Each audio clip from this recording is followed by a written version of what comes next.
He's got a beautiful shot, beautiful release, beautiful arc on the ball, and he doesn't miss much, it seems. And he hits them when they need him, too. There's so many daggers the other night at Marquette. That's the biggest thing. I lost count after a while. St. John's recent win streak, 9 in a row. It's built on defense and rebounding. Is that proof again to you that defense and rebounding can win championships? Well, they haven't won anything yet. And to me, in college basketball these days, you still got to be able to shoot the three. And St. John's is the worst three-point shooting team in the Big East. So defense rebounding is huge, and defense wins championships, of course. But you got to have some offense as well. But they don't shoot the three well, but they've got some guys. Kadari Richmond's coming on strong. They're a talented team. Can they win a Big East championship? Yeah, sure. They could probably win it at the Garden in front of their home crowd, but they might struggle a little bit in the tournament because I just don't see them having in a game where that might not be officiated the way it is in the Big East. Some of their physicality might be work against them. So we'll see, but you'd like to see a little better offensive performance from them. All right, Dave, we appreciate it. Enjoy the game. Going to be a good one. It's going to be fun. All right, Mike. All right, that's Dave Borges. Back with the scouting report. Wayne Norman has that in just a moment. This is UConn Basketball on Learfield. Are you traveling out of Bradley Airport and need a safe, reliable place to park your car? Trust your vehicle to Last Fly Off-Airport Parking, located on Route 75 in Windsor Locks. They have both valet and self-park options to fit any budget. Last Fly is open 24 hours a day and will get you to the airport on time, every time. Join their loyalty program to earn points for free parking, and be sure to ask about their corporate discounts. Save 20% by pre-booking online at lazfly.com. Last Fly is the official parking company and a proud supporter of UConn Athletics. Connecticut Business Systems, a Xerox company, is a proud sponsor of the UConn Huskies. We're Connecticut's largest provider of leading Xerox office technology, workflow automation, managed print services, software solutions, and audio-visual technology. We operate locally to offer you superior service and support, combined with the most advanced technology available in the industry. Our sales professionals make it their business to understand yours. So please contact us today for a free office technology assessment. Visit us at cbs-gisx.com or call toll-free at 1-800-842-0009. Heard from Bridgeport to Willimantic. This is the UConn Sports Network from Learfield. The study of lung cancer can be pretty scary, especially if you're one of approximately 8 million current or former smokers at high risk. That's why SaveByTheScan.org wants you to know that now there's a breakthrough low-dose CT scan that can detect lung cancer early, and it only takes 60 seconds. You stop smoking. Now start screening. For an easy quiz to see if you're eligible, visit SaveByTheScan.org. It could save your life. SaveByTheScan.org is brought to you by the American Lung Association's Lung Force Initiative and the Ad Council.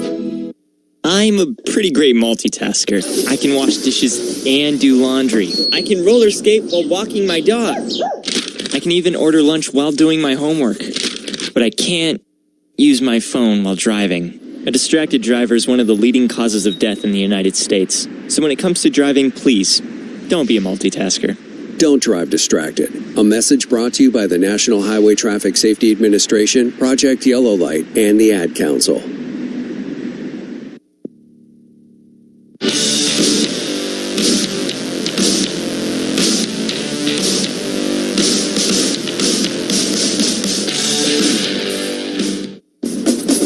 It's time to take a closer look at today's opponent in the Scouting Report. Here's Wayne Norman.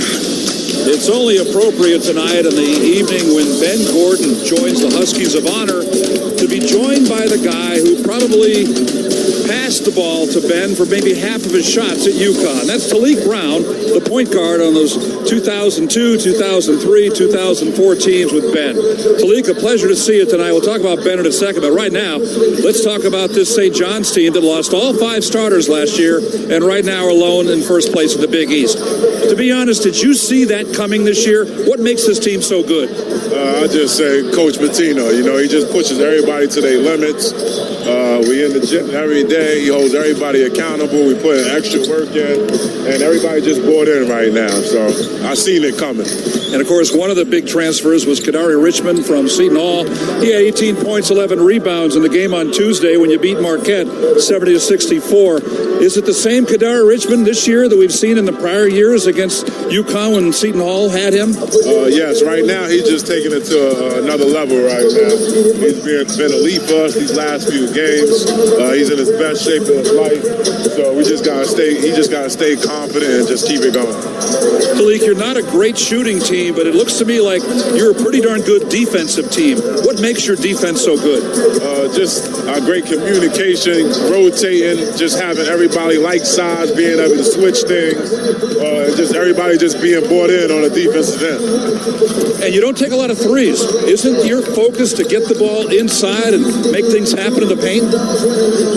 Yeah, most likely we try to get in the paint, try to paint touch, try to throw it inside. When we open, we try to knock the three down. If we could get it going, we could get it going. But that's our game. We got to stick to our strength. Huskies beat St. John's 3 times last year. What do you see, Talik, as some of the keys that St. John's has to do tonight to beat the Huskies? Be able to take away the three, stop them in transition, take away the slips, go screens, have great communication, and be ready to defend. All right, let's get to the good stuff now. Your old teammate, Ben Gordon, the big honor, Huskies of Honor tonight. And you're in the Huskies of Honor with that 2004 National Championship team. But have you talked to Ben so far today? Yeah, I spoke to him at the Graduate Hotel because we stay in the same hotel. So I congratulated him, excited for him, and it's well-deserved. So flash me back to some of those key games, including the national semifinal game in 2004, down 8, 2:40 to go against Duke, a 12-0 UConn run. What were some of the keys to that run? And I know Emeka Okafor is a big part of that. Definitely. We had just great players. We had Emeka, we had Ben, Charlie, Rashard. We just had great players ready to just get out there and work. Some of the key stops was basically defend, try to stop these guys getting downhill, getting out in transition, stop the post, and just get out and do what we do. And that team was great in transition. We always was good in transition. The wings got out to the corners. The bigs was rim running. We just got to our spots and did what we did. And then on to the national championship game. Ben was the Final Four most outstanding player of that one. Also like to ask you about some of those Pittsburgh games of the Big East tournament, one of which you had that incredible three-pointer in the double overtime game. But how about Ben, the way he willed that team to come from behind in the Big East tournament championship game? And he did it with a lot of driving layups. People think of him as a three-point shooter. He could put the ball on the floor and drive. Ben was a three-level scorer, man. He did it all. He did everything possible to win that game for us at the Garden. That was probably like our rival back then in 04, the Pit. So Ben just willed his way. He was playing at a high level in that Big East tournament, and he just made it work into the NCAA tournament. You like that Madison Square Gordon nickname that he got? Great nickname for Ben. Madison Square Gordon, that's what he does, man. Philippe, good to catch up with you. Thanks very much, and congratulations on playing and setting up Ben for all those shots. All right, thank you. I appreciate it, and good job for Ben. I'm blessed for Ben. I congratulate Ben. He the best. That's Talik Brown, the UConn career assist leader, former UConn assistant coach, and, of course, a teammate of the great Ben Gordon. Up next, UConn coach Dan Hurley talks to Mike Crispino from Brown, Panderas, and Scott. This is UConn basketball on Learfield. Is your retirement game plan a well-executed play or a Hail Mary pass? Hi, I'm Jake Dozer, Certified Financial Planner. At Johnson Brunetti, we've helped over 5,000 families prepare for and live in retirement. And now we're proud to be the official wealth management sponsor of the UConn Huskies. Visit us at johnsonbrunetti.com and get free financial planning books and resources. Johnson Brunetti, Retirement and Investment Specialists. Johnson Brunetti is a marketing name for the businesses of JB Capital and JN Financial. Investment advisory services offered through JB Capital, LLC. Insurance products offered through JN Financial, LLC. Planning a move? Let Lippincott Van Lines, the official mover of the UConn Huskies, take the worry and stress out of your relocation. Whether you're moving across the country, across the world, or just across the street, Lippincott Van Lines will handle your packing, moving, and storage needs with the care and quality they deserve. If the UConn Huskies football team can trust Lippincott to get their gear to the field on time, you can trust them to get your items where they need to be. Call Lippincott Van Lines today for a free estimate at 800-245-8563. Connecticut is Husky Nation. This is the UConn Sports Network from Learfield. All right, son. Time to put out this campfire. Dad, we learned about this in school. Oh, did you now? Okay. What's first? Smokey Bear said to. First drown it with a bucket of water, then stir it with a shovel. Wow, you sound just like him. Then he said. If it's still warm, then do it again. Where can I learn all this? It's all on SmokeyBear.com with other wildfire prevention tips, because only you can prevent wildfires. Brought to you by the USDA Forest Service, your state forester, and the Ad Council. Hi, I'm Ryan Blaney, a third-generation race car driver, and I dedicate a lot of my time going fast. But when my grandpa was diagnosed with Alzheimer's, it was a very unexpected bump in the road for us. It's important to notice if older family members are acting differently or having trouble with routine tasks. Early detection of Alzheimer's can give your family time to explore support services and access available treatments. If you or your family are noticing changes, it could be Alzheimer's. Talk about seeing a doctor together. Visit alz.org/time-to-talk. A message from the Alzheimer's Association and the Ad Council.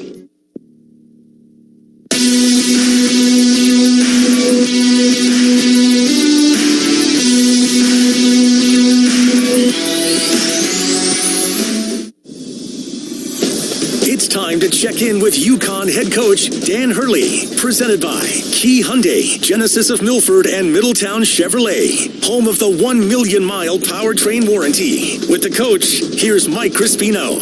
Dan, rebounding plus 10 at Marquette. Was that a sign of improvement in that category? The guards, Solo and Hassan, had 14 in that game.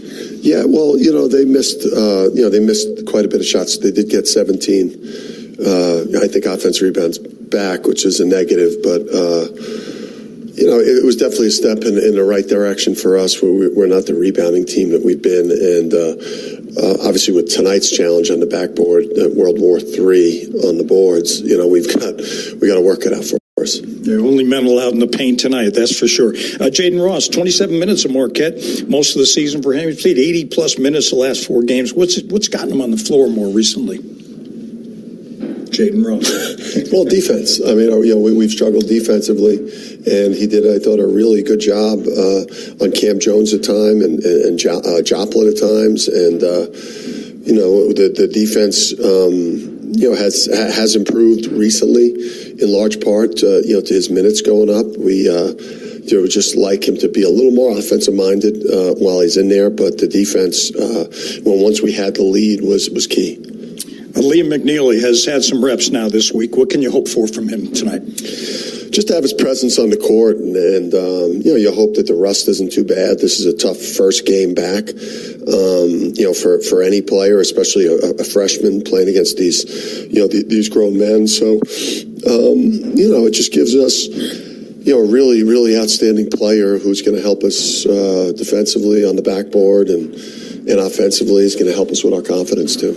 The turnovers got out of hand at Marquette, winning despite 25. Can that be done again, or is that a once-in-a-season thing? I mean, that's once in a season. I don't think we would make it through that as coaches. Watching that again, it's a challenge right now. Hassan's banged up. Aiden has struggled, transitioning to playing on the ball, and then Ahmad's been hurt, and he has struggled at times. So, we got to be able to just, play stronger, lose the careless turnovers. It's going to be some that we commit because pressure defense bothers us because we don't have great handlers, but it's the ones, it's the bizarre ones we got to avoid. The giveaways, that hurts. Public enemy number one for them, Kadari Richmond. 6 games against UConn while I was at the Hall, 18 a game. What is it about the Huskies must bring out the best in him?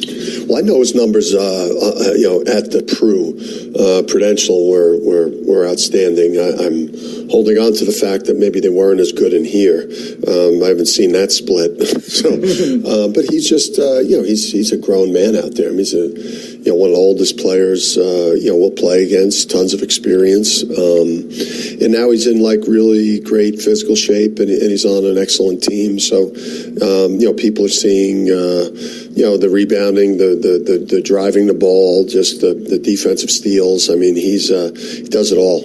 Zuby Ejiofor is a rugged rebounder. How do you contend with him? That's quite a challenge. You got to hit him first violently. If you wait, I mean, listen, it's going to be violent out there no matter what. So I guess you got to decide whether you want to be the one, victimized by it, or you want to be the one that is hitting first, because they push you and they hit you and they pursue in a life or death manner. And we've got to be able to match and surpass that. Guys like Taris Reed, this is a huge game for him. It's a game where he's going to have to play major minutes for us. And R.J. Lewis, quite a scorer. He's got a big game, doesn't he? Yeah, I mean, he's a defender. He's all over the offensive glass. He's a nightmare in transition. He's a nightmare keeping out of the paint. He's a tenacious player. I think they're all pretty, nasty players in terms of, how aggressive they are. And finally, Ben Gordon going to be honored tonight, put up in the Ring of Honor as a Husky, one of the greats. There's going to be a lot of emotion in this building today. Do you have to control the emotion somehow when you play in a game like this? I mean, we've a lot of this roster has played in front of 75,000 people. So, I don't think that, when you've won back-to-backs and there's a lot of people that experience that, I'm not sure that you get too high or too low. It's going to be a great atmosphere. It's a huge game for both teams, and obviously it'll be great to see Ben in there. Ben's an awesome player and one of the best to ever play here. Yeah, we loved him, that's for sure. All right, Coach, thanks. Good luck. Thanks, Mike. All right, it's Dan Hurley. The starting lineups, the opening tip are coming up in just a moment. St. John's and UConn here at Gamble Pavilion on Learfield.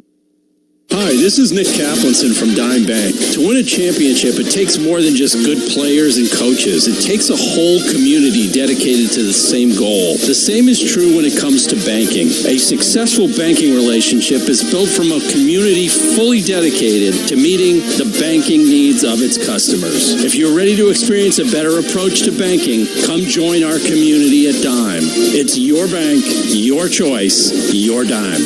Dime Bank. Community banking lives here. Member FDIC.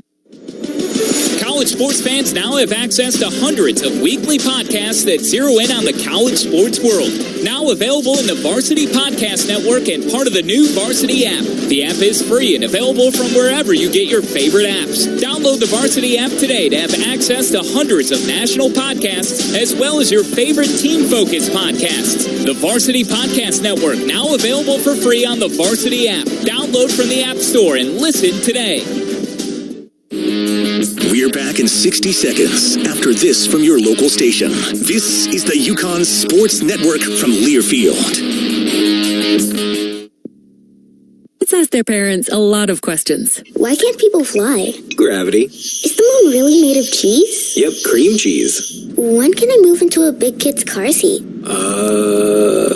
For some questions, parents may not have the answer, but that's okay. They can't know everything, but knowing the right seat for their age and size will help protect them in a car crash. Find out more at nhtsa.gov/the right seat. Where do babies come from? Good luck, Dad. A message from NHTSA and the Ad Council. When might you be buzzed? When you suddenly love everything. You guys, I love this song. I love these nachos. I love our kickball league. Ugh! I love this guy. What's your name? You know what I'd love? A ride when it's time to head out. If you see a buzzed warning sign, call for a ride when it's time to go home. Buzz driving is drunk driving. A message from NHTSA and the Ad Council. I love your car. Is this real leather?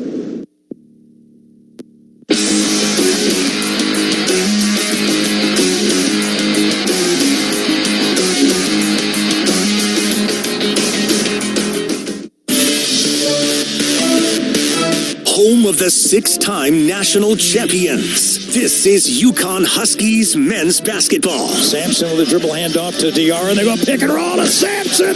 Oh, right-hand crusher. Play-by-play coverage of today's game is presented all season long by Key Bank, the exclusive retail bank of UConn men's basketball.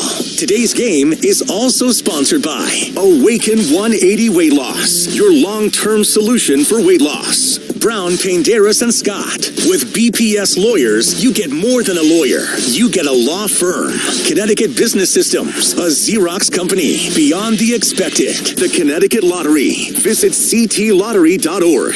Dean Cabinetry in Bolton. Beautiful kitchens for any budget. Dime Bank. Community banking lives here. Last Fly Airport Parking.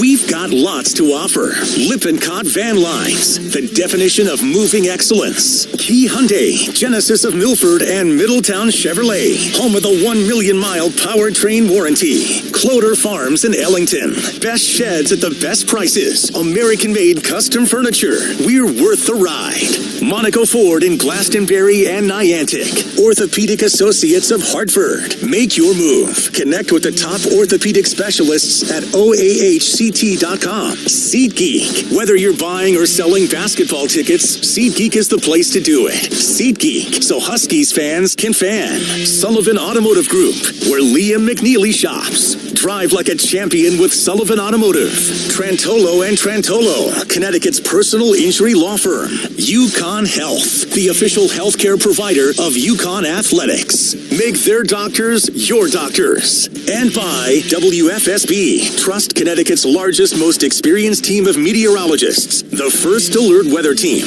only on Channel 3 Eyewitness News. Ball steps into a three. Bang! He hit it. Silky smooth solo for three. We're minutes away from tip-off. Let's go to our broadcast location. Alongside Wayne Norman, here's Mike Crispino. St. John's and UConn tonight from Gamble Pavilion. The starting lineups for St. John's, coached by Rick Pitino. Zuby Ejiofor is a 6'9", 240-pound junior, averages 14 points, 8 rebounds. R.J. Lewis Jr., 6'7", 215, a junior, averaging 17.5 points. Aaron Scott, a guard, 6'7", 210, a senior. Kadari Richmond, 6'6", 205, a grad guard. And Simeon Wiltshire, who's 6'4", 190, a sophomore guard for the Red Storm. For UConn tonight, Hassan Diarra, 6'2 guard, averaging 8.5 points, 6.5 assists. Solo ball, sophomore guard, 6'3", 190, averaging 15 a game. Jalen Stewart starts tonight, forward, sophomore, 6'7", 210. Alex Caravan, redshirt junior forward, 6'8", 225. And Samson Johnson, senior center, 6'10", 225. For the Huskies, coached by Dan Hurley. Our starting lineups brought to you by Dean Cabinetry in Bolton. Beautiful kitchens on any budget. Wayne Norman's keys to the game, opening tip. Follow 10 seconds from station ID and these messages. This is UConn men's basketball on Learfield, presented by Brown, Painderas, and Scott.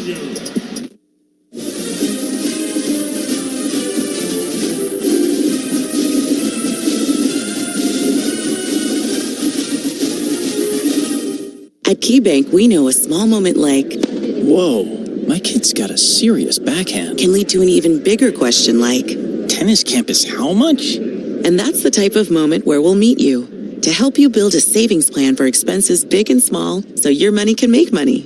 Mike, how's that sound? Sounds like match point. Sounds like love. We could serve up tennis puns all day. For every financial need, we'll meet you in the moment. KeyBank opens doors. KeyBank member FDIC. Connecticut Business Systems, a Xerox company, is a proud sponsor of the UConn Huskies. We're Connecticut's largest provider of leading Xerox office technology, workflow automation, managed print services, software solutions, and audiovisual technology. We operate locally to offer you superior service and support, combined with the most advanced technology available in the industry. Our sales professionals make it their business to understand yours. So please contact us today for a free office technology assessment. Visit us at cbs-gisx.com or call toll-free at 1-800-842-0009.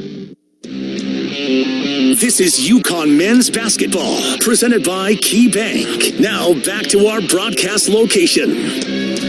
St. John's lost all 5 starters from last year's 20 and 13 team that lost 3 times to UConn. This year's leading scorer, R.J. Lewis, is the only one of last year's top 7 scorers to return. They lost 71% of their offense. They use a lot of 3-guard offense, but they don't shoot many threes, and they don't shoot threes well. But they initiate offense from the perimeter and attack the paint. They don't shoot well overall, but sometimes their best offense is a missed shot. They're number 8 in the nation in offensive rebounds. Conversely, they're a very good defensive team, tops in the Big East, and that starts with a full and half-court pressure. 6'9" Zuby Ejiofor is their top rebounder, 8.9 per game in Big East games, and Kadari Richmond, the point guard. St. John's was picked 5th in the preseason Big East poll. Keys for UConn tonight, number 1, protect that paint.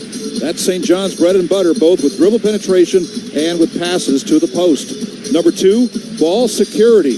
UConn had 25 turnovers at Marquette on Saturday, the 5th most in school history, and that's an even bigger factor now with UConn's banged-up guards. Now Aiden Mahaney's got a bad knee, and St. John's forces 16 turnovers a game in Big East play, second only to Marquette. Our keys to the game, sponsored by the Sullivan Automotive Group, where Liam McNeely shops. Drive like a champion with Sullivan Automotive. The opening tip of the game, sponsored by Trantolo & Trantolo, Connecticut's personal injury law. From little update for UConn, Hassan Diarra available. He will start. And the Huskies will not have Ahmad Noel in uniform. They will have Liam McNeely coming off the bench.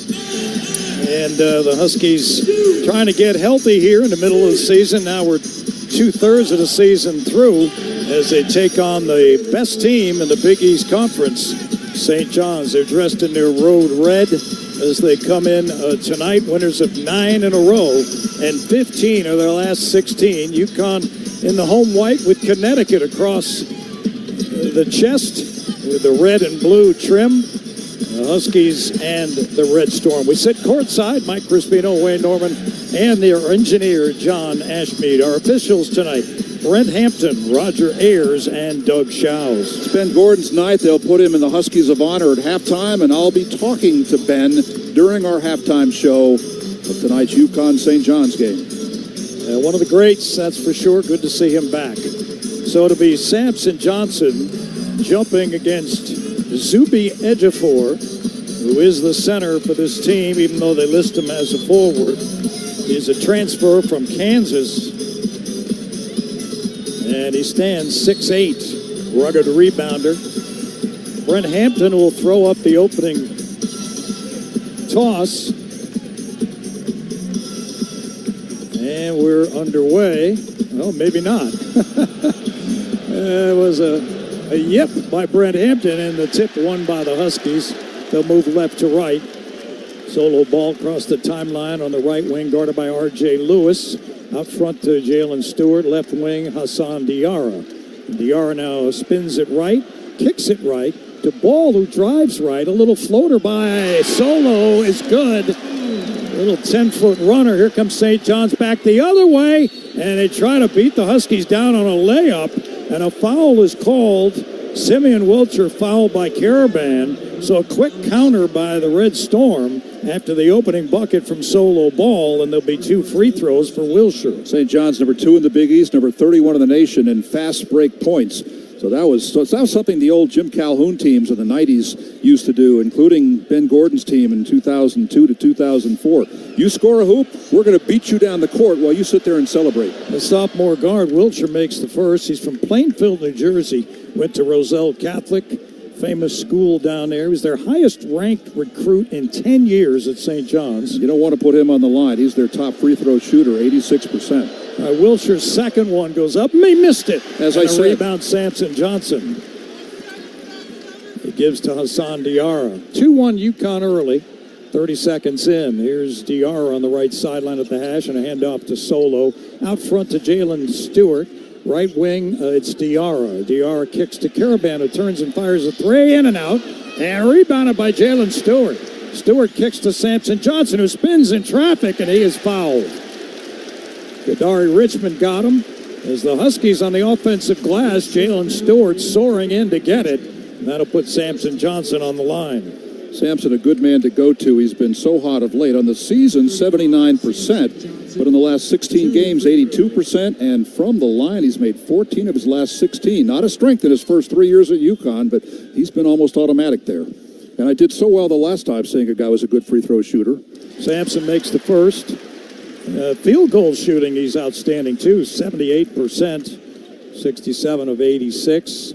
Johnson gets another opportunity. UConn number 19 coming in. St. John's number 12 in the country.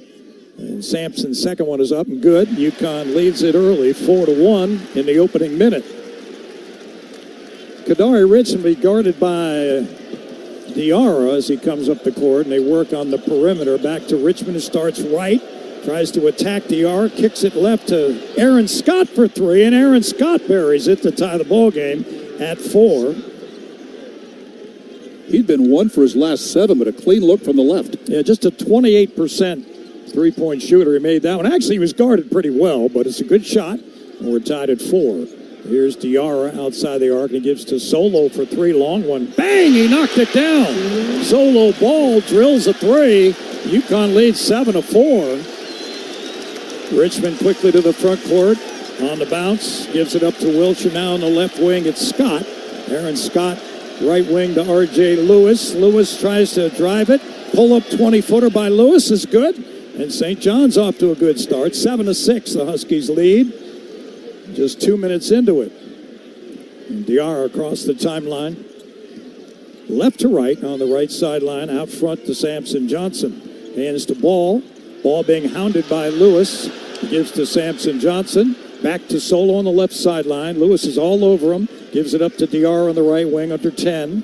Diarra fires it right to Jalen Stewart. High arcing 3, no good. Batted around and run down by Diarra on the offensive glass. Hassan dives inside. Gives to Caravan in the left corner. Gets it back. Diarra guarded there by Richmond. Back out front to Samson Johnson. Hands to Caravan. Starts left. Pick and roll Johnson. Gives in the near corner to Ball. And Ball drills another one. Solo Ball off to a roaring start, 10-6 UConn. Great inside-out passing for the Huskies. Johnson in the lane, kicked it out to the right. Here come the Johnnies, front court left. It's Lewis on the left wing, guarded by Stewart. Now he looks to hand it off to Ejiofor. He's guarded by Samson Johnson. Ejiofor picks up his dribble. Hands now to Wilcher. Wilcher starts left behind the arc, back right to Richmond. Richmond trying to get ahead of steam up, and a foul down low as Ejiofor and Samson Johnson get tangled up. And a call by Roger Ayers. And so Terrace Reed comes in immediately for Samson Johnson. That's going to be a challenge for UConn's bigs in this game, Reed and Johnson, because St. John spent so much time in the paint, they really force the ball inside. Well, they inbound the ball. They get it into Aaron Scott, top of the key. He gives it up to Wilcher, backs away on the right wing. He's got Caravan in front of him. Wants to go down low. Instead gives to Richmond on the left wing. Ball over his head, guarded by Diarra. Up fake. Try to shake and bake. Left-hand dribble. Diarra steals. Ball loose. Picked up and laid in by St. John's as Aaron Scott picked up the loose ball and got the layup. 10-8 Huskies. 16:40 to go in the first. And Diarra across the timeline. Guarded there by Wilcher. Drives it right. Double team for the moment. They go down low to Caravan. Pass too high. Turnover number 1 by the Huskies. Richmond back the other way. Fires in the corner. R.J. Lewis for 3. No good. Rebounded by Diarra. He shot that one right in front of the UConn bench. Hassan to the front court. Now he starts back right to Caravan. Caravan near corner. Jalen Stewart for 3. And Stewart drills one. UConn 13-8. UConn's got 3 threes already. Front court, the Johnnies. It's Lewis. Spins right. He attacks Stewart. Dives inside. Puts it up left-handed. No good. Rebound Caravan. Caravan on a run-out. Sprints ahead to the front court. He gives to Stewart. Gets it back. Caravan for 3. In and out. Rebound Reed. Rebound Reed. Put it up and in. Terrace Reed. T-Rex attacking. A Monaco Ford championship drive. Aiden Mahaney drives a Monaco Ford. You can too. Visit MonacoFord.com for current offers. And timeout on the floor. 15-8 UConn. Just underway. UConn basketball presented in part by Johnson Brunetti, the official wealth management sponsor of the UConn Huskies. You're listening to UConn Men's Hoop on Learfield, presented by Brown, Penderis, and Scott. When severe weather rolls in, every second counts. That's why you trust the largest team of local weather experts and First Alert Live Radar. Heavy rain moving toward the Hartford area. Connecticut's only live radar tracks storms border to border and right down to your street, giving you the first alert anytime, anywhere. We're expecting thunderstorms to develop. First Alert Live Radar from Channel 3. Because when seconds count, having a first alert is everything. Power Station Events is the official production partner of the UConn Huskies, the ultimate one-stop source featuring audio, video, lighting, staging, talented DJs and musicians, photography and videography, stunning decor and florals, and much more. As we celebrate our 40th anniversary, we want to thank UConn Nation as we look forward to the next 40 years. Visit us at PowerStationEvents.com and let us help you plan your next awesome event. Aw, shucks. The game's on TV, but I can't listen to the call of my favorite team broadcasters. Never fear, Sync My Game is here. Sync My Game? Yes, Sync My Game. If you have a DVR and streaming device, head to syncmygame.com from Learfield. It's never been easier to hear the impassioned voices of your favorite radio crew synced with the TV. Wow, thank you, Mr. Just remember, syncmygame.com. The UConn Huskies are on the air. You're listening to UConn Men's Basketball, presented by Key Bank. Now back to our broadcast location. Tonight's game sponsor, Everlast Energy. If you're experiencing life changes like divorce, death, starting or buying a business, Brown, Penderas, and Scott is what you want. They're more than a lawyer. You get a law firm. Visit bpslawyers.com or reach us at 860-CALL-BPS. That's 860-CALL. BPS. UConn a 15-8 lead in the opening 4 minutes and 20 seconds here at Gamble. Well, and the stat that gets my attention early on is after 4+ minutes, 6 rebounds for the Huskies, none for St. John's.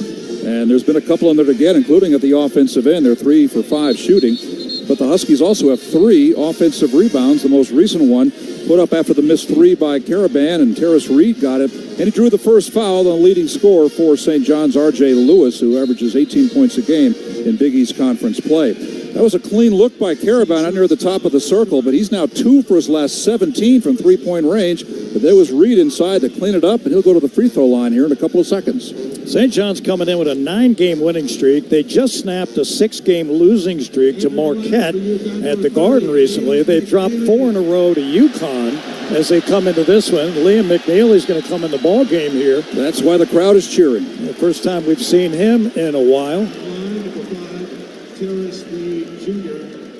McNeely missed 8 with a high ankle sprain. He's got 2 braces on his ankles in this one, which he wasn't wearing prior. As Terrace Reed on the line, a free throw up, no good, back rim, and rebounded by Lewis.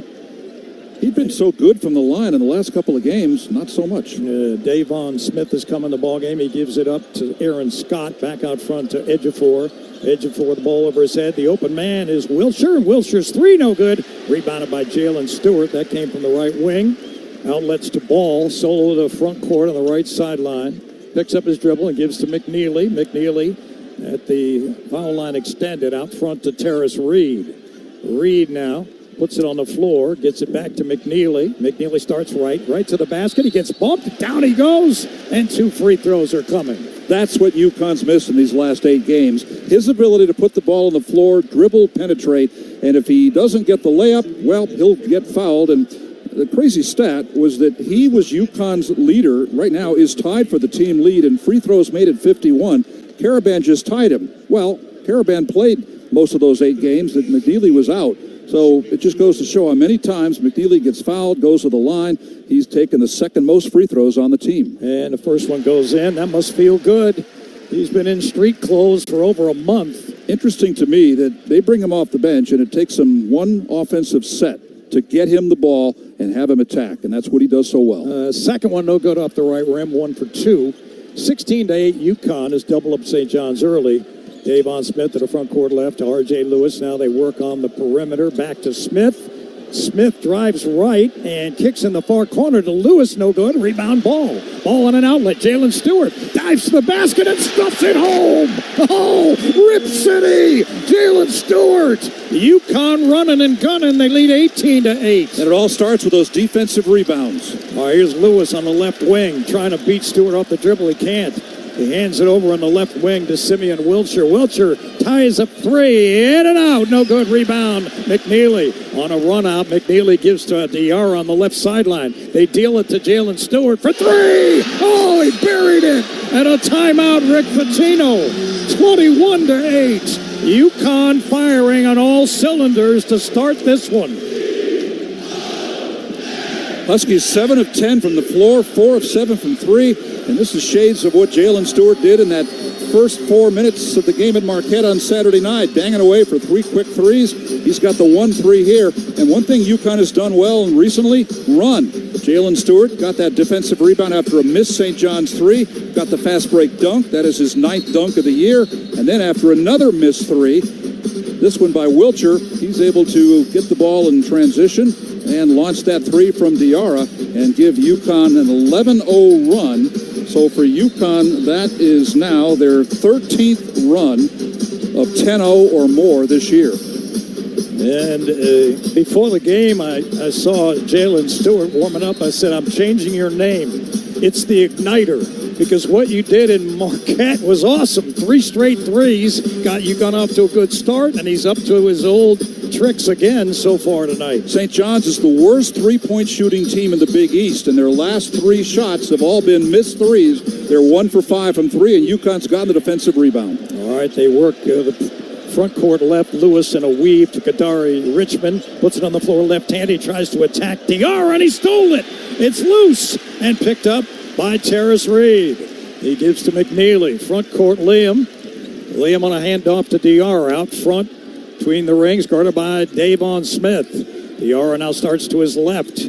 Picks up his dribble, fires on the far corner to McNeely. High post handoff to Jalen Stewart. He backs away on the left wing. They go down low, and the ball's intercepted by St. John's. Lewis tracking down the lane to Ejiofor, and a foul is called as he ran the left wing on the fast break, and Ejiofor will go to the line here to shoot 2. Solo ball back on transition defense, reached in for the foul. They're letting a lot of stuff go early on. It's been very physical in the half court, both ends. That steal a moment ago in the prior St. John's possession by Diarra, I thought he mugged Lewis on the perimeter that time. They didn't call it, and then later, like 2 seconds later, he was able to get the steal. But at the other end, they've been mugging him too. Ejiofor makes the first. He's a 68% free throw shooter for St. John's. And in the last 4 games, just 60%. This St. John's team has matched a 20-win total in the first 23 games for the first time since 85-86. And Ejiofor makes them both. 21-10, UConn by 11. Full court pressure by the Red Storm. That ends the 11-0 UConn run. McNeely has to run the baseline in trouble, and he gets it into Jalen Stewart. And he's able to save it in the front court. He fires cross court the ball. Ball missed the layup. Terrace Reed rebounded it back to McNeely. Now Diarra on the right wing kicks back to Liam for 3. No good off the right wing. And stolen by Diarra. Knocked out of bounds by Davon Smith. And the UConn ball. Diarra, the junkyard dog, digging in on the glass. Aiden Mahaney's going to come in, so apparently he's okay. He'll rest Diarra after 6.5 minutes. Hassan comes out. Now, Mahaney had a quad issue with his knee from practice 2 days ago, but he's out there ready to go. This will be a third chance opportunity for UConn. The Huskies will inbound to our right on the baseline as the Red Storm goes to their bench. Vince Iwuchukwu comes in. He is a junior center from Nigeria. And they also get a Ruben Prey in, a freshman forward. He came from Portugal. So a couple of quick changes for St. John's. They're trying to reset the shot clock. It's 28 now. It should say 20. And the Huskies get it into Mahaney. He's guarded by Davon Smith. They didn't change it. No, Hampton made the call. Here's a 3. And another one by Ball on the right sideline. And UConn leads 24-10. Ball has 11. Front court left. Here's R.J. Lewis, and he hands off to Smith. They work left side to Richmond. Richmond tries to attack the 10. Cut off by McNeely. Backs away outside the key. Fires it right to Davon Smith. Smith with a left-hand dribble. Double team for the moment. Keeps it. Fires it in the right corner. And Prey's three is no good. Rebounded by McNeely. Right in front of the UConn bench. Here's McNeely on a run out. McNeely stop and go. Into the paint. Backs away. Gives up on the bounce to Ball. Ball now starts to his left. Back to McNeely. Doesn't shoot. Now he turns and fires. And missed it. Rebound Reed. Rebound on the offensive glass. Reed. He backs away. Spins it over to McNeely in the near corner for three. That one's no good off the front rim. Rebounded by Lewis. 12.5 to go. UConn 24-10. Here's Lewis, front court left. Picks up his dribble, fires right to Richmond. Richmond isolated with Jalen Stewart. Tries to pull up and line drive one. No good. Rebound McNeely. McNeely on a run out. It's 1-on-2. Back to Stewart. Stop and go Stewie, and the ball knocked out of bounds. And they say it's off Jalen Stewart's knee. And Caravan and Jaden Ross will come in for Stewart. Stewart leads with 8 points in 8 minutes. Quite a start for him. Mike, I thought McNeely might go out with those two subs at the bench. It was almost like he was playing like he'd come out during this timeout, and he started launching threes, 0 for 3 so far. Oh, probably the next one under 12 minutes. Here's Kadari Richmond, front court left. They go backdoor to Lewis, and Lewis able to bank it in as he beat McNeely on the drive down the lane. Nice feed by Richmond. 24-12 UConn. We're under 12 minutes to go. Here's Mahaney in the front court, guarded by Davon Smith. McNeely between the rings. Starts to his right. Gives it up on a bounce to Caravan. Caravan double for the moment. Goes down low to Reed. Reed stuffs it home. Nice catch and a finish by T-Rex. And UConn leads 26-12. He went right by Iwachuku and just dunked it. All right, Davon Smith, front court left on the right sideline in front of the UConn bench. They double him for the moment. He keeps his dribble to a left-hand dribble. Now he fires it in the right corner to Prey. Prey back out front to Smith. Smith puts it on the floor. McNeely switches on him. Smith drives inside, off balance. Reed got a hand on it. It's loose. Rebounded by Terrace Reed. Ahead to McNeely. McNeely on a run out. He'll go to the basket. He'll put it up, and he missed it. And it's loose, and Reed comes up with it. Reed spins it across court. I got it. It's out of bounds. No, you don't. Almost. R.J. Lewis and I were vying for it. And I would have backed off, too. Not with that guy coming at me. It'll be UConn ball, I believe, when we come back out of the timeout. 10:58 to go in the first. 26-12. UConn, if you're looking for better banking, huddle up with Dime Bank. 14 convenient locations in Connecticut and Rhode Island. Dime Bank Community Banking lives here. You're listening to UConn men's basketball on Learfield, presented by Brown, Penderas, and Scott. UConn fans, when it comes to sports injuries, do you know where the Huskies go? UConn Health, Connecticut's public academic medical center. Our doctors advance research and train future generations of healthcare experts. All while offering the latest in injury prevention, treatment, and performance improvement for athletes, for everyone. When it comes to UConn athletics, our physicians are their physicians and should be your physicians too. Make their doctors your doctors. UConn Health. Learn more at health.uconn.edu. Husky men's basketball returns in 60 seconds. This is the UConn Sports Network from Learfield. When you're high, you feel different. You think different, you talk different, you draw different, you listen to music different, but you probably knew that. Problem is, you also drive different, and not in a good way. That's why driving high is illegal everywhere. So if you're high, just don't drive. Make a plan to get a sober ride. Because if you feel different, you drive different. Brought to you by NHTSA and the Ad Council. Are you prepared for an emergency or disaster? Because it's not a matter of if, but when. Don't find yourself saying, I'll trust water bottles and a flashlight to save the day, but I'll be proved wrong. With a tornado approaching, I'll realize that I lack a wheelchair-accessible shelter. When the floodwaters rise, I'll be up in the attic with 20 cans of beans. It's a recipe for disaster. Let's prepare so we all have a better story to tell. Get started at ready.gov/older adults. Brought to you by FEMA and the Ad Council.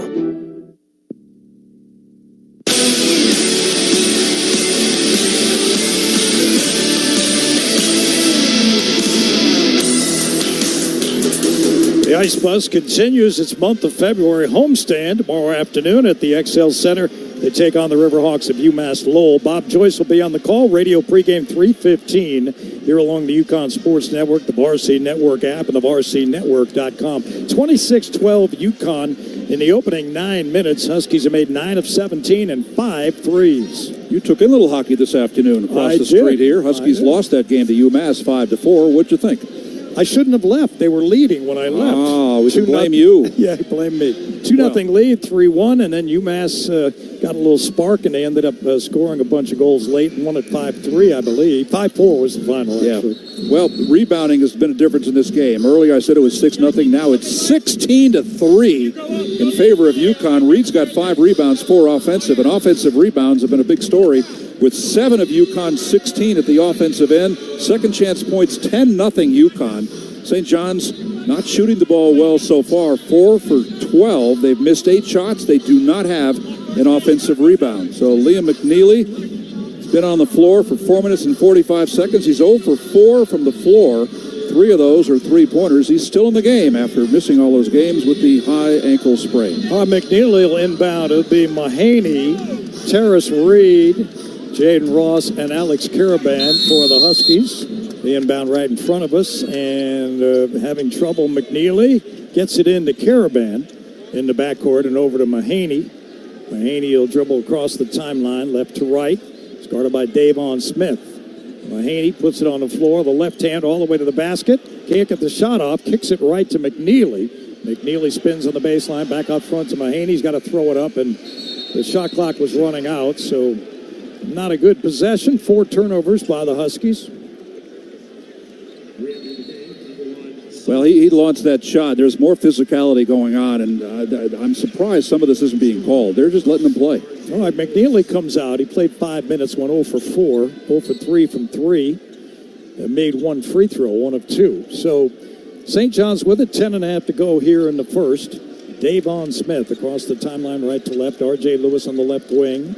Guarded by Ball, and now he drives inside, can't get the shot off, gets to Richmond. Richmond drives baseline, and try to lay it in left-handed. It's loose, and a rebound, Caraban. Outlet to Mahaney. Mahaney to the front court, pitches to Jaden Ross, and Ross drives to the basket. Kicks to Caraban for 3, and Alex misses off the back rim. Rebounded by Ross. Back to Mahaney. Fires right to Ball, who drives into the paint, puts it up right-handed, no good. And finally rebounded by R.J. Lewis. He was off balance. Lewis attacks the paint. Kicks in the near corner. It's a 3-ball from Aaron Scott, no good. And rebounded by Ball. That one came across from the UConn bench. Ahead to Caraban, puts it on the floor. He's on the right wing, kicks it right to Mahaney. Mahaney drives to his left with a left hand. Nowhere to go, fires it right to Caraban. Another jumper. That one no good. And a rebound, Richmond. Richmond across the timeline to Davon Smith. He'll try a pull-up 3, and he hits it. And Caraban's called for a foul.